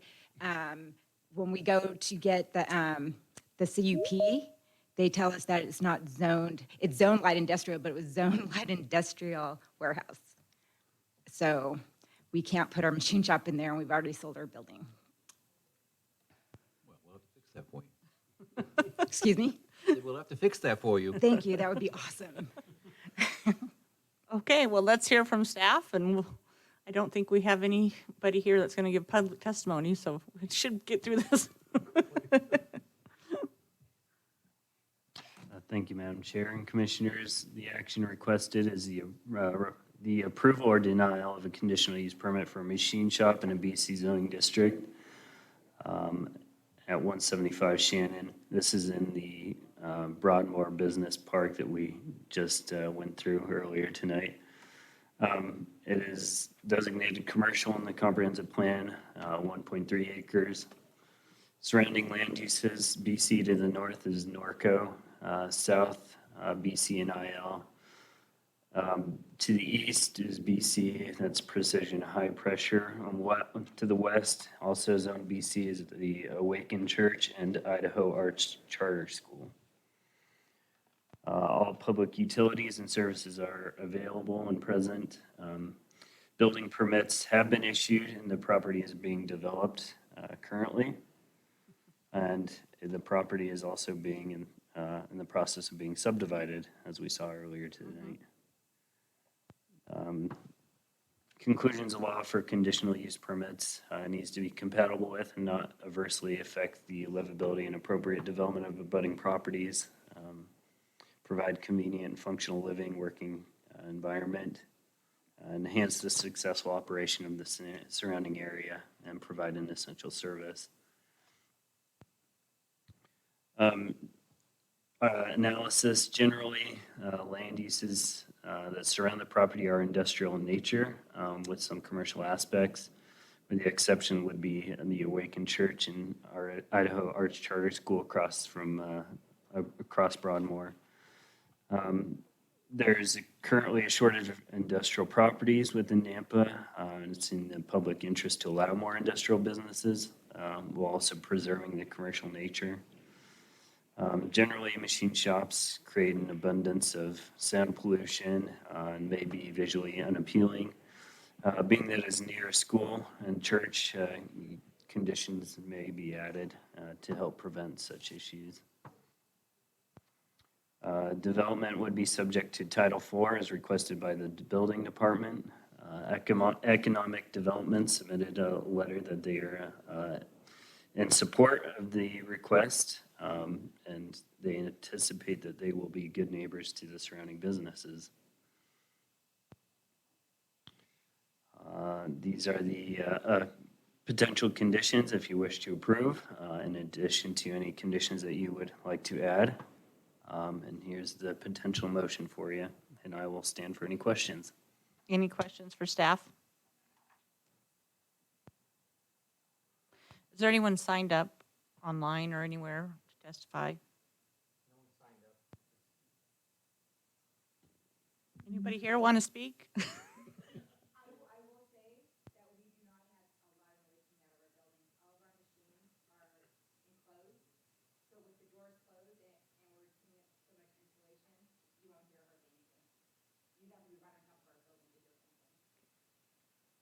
Answers my question. I will entertain a motion to close public hearing. All those in favor of closing public hearing? Aye. Any opposed? Okay. Madam Chair, I will make a motion that we approve the conditional use permit for a machine shop in a community business zoning district at 175 Shannon Drive. It's at 490 North Broadmoor Way for Creations Unlimited. Sandra Rothi, represented Equity Holdings LLC with all conditions and staff and conclusions of law. Second. It's been moved and seconded to approve. All those in favor? Aye. Any opposed? All right, now you guys get to go home. We still got one we got to do. Why don't you stay and oppose the next one or something, you know?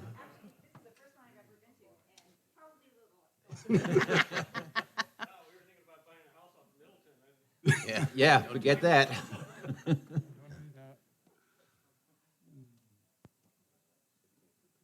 We're going back to 3, is that correct, or 2? 3. We move to approve it and I need to recuse myself. we all got to recuse Yeah. ourselves. so. Sure, we got some sort of interest in this, so.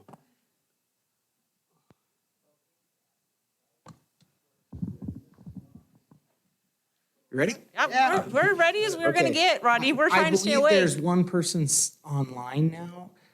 They're not on my sign-up list at all, but I believe there's one person who would like to speak at this one. So Okay. I'll be as quick as I can. What? All right, so the requested action is twofold: a development agreement modification rescinding the agreement attached to ordinance 4321, allowing self-storage on the property. Zoning map, and the second one is a zoning map amendment from BC Community Business to RMH Multifamily Residential. And this is for 12.4 acre parcel at 0 South Middleton Road.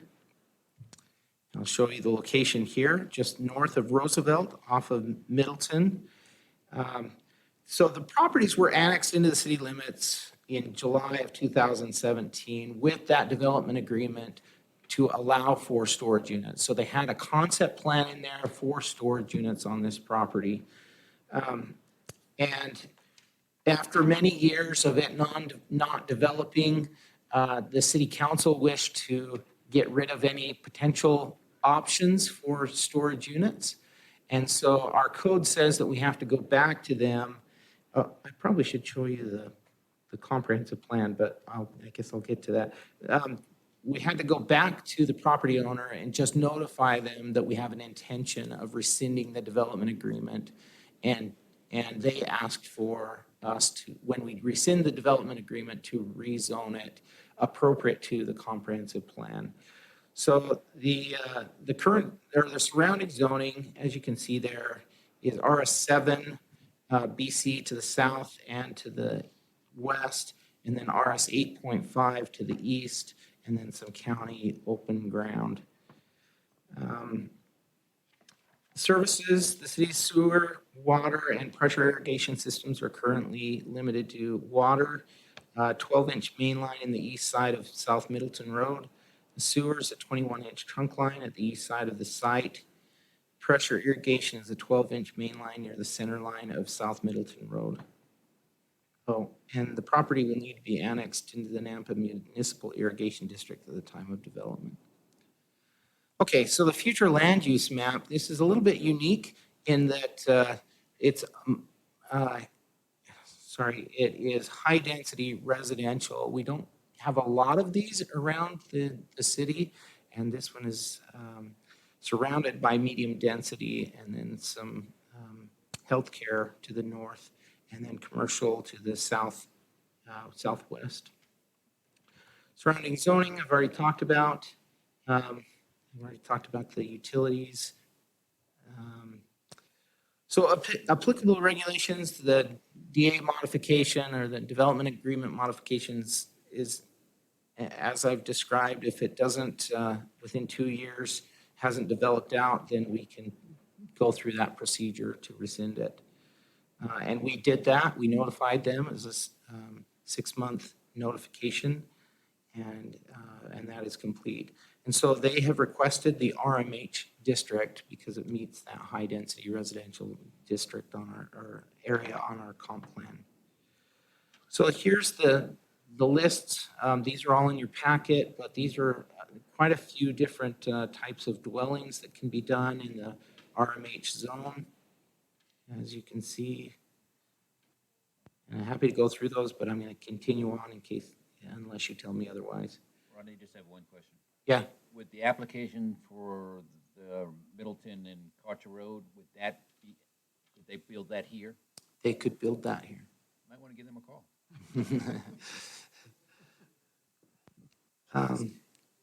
Okay, this is the zoning, the rezone conclusions of law. Basically, it has to be in harmony with the city's current adopted comprehensive plan, which it is, at least the land use.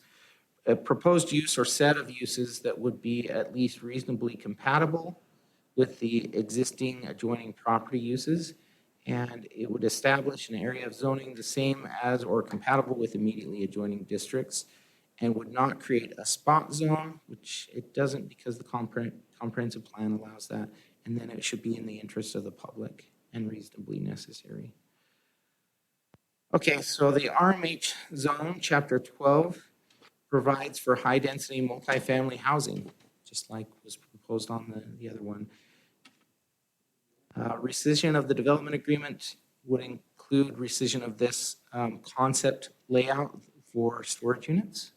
And that whole development agreement is in your packet. Comments from agencies, building, Title IV needs to be met. Nampa Police Department, comments will be made on any future submittals that indicate a scope of development. All this is saying is RMH, so that they don't have any significant concepts to present at this time, primarily because the city instigated this. Nampa Engineering does not oppose, and you have those conditions there. And be happy to talk through those if we need to, but if not, I'll move on.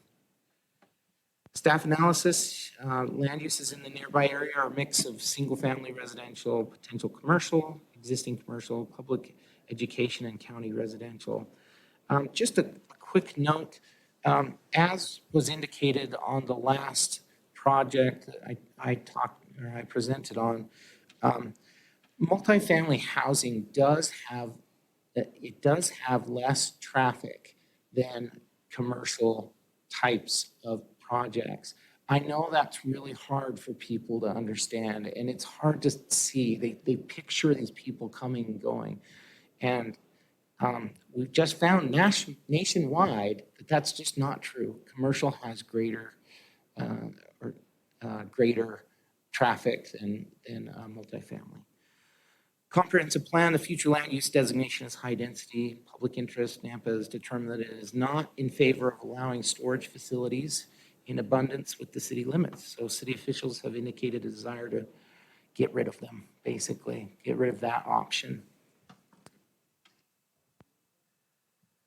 So if the Planning and Zoning Commission votes to recommend approval of the development agreement, we would propose the following conditions of approval. Those are all in your staff report. And I've placed 2 potential motions, one for the development agreement and then another one for the rezone. Development agreement is a contract between the city and the property owners, and so there's really no conclusions of law you need to find there. And I would stand for questions. Any questions for staff?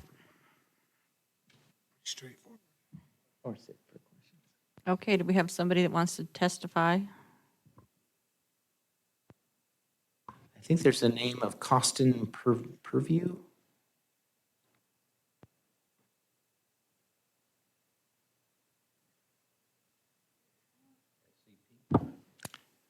Still muted. If you're online and want to chat, you need to unmute.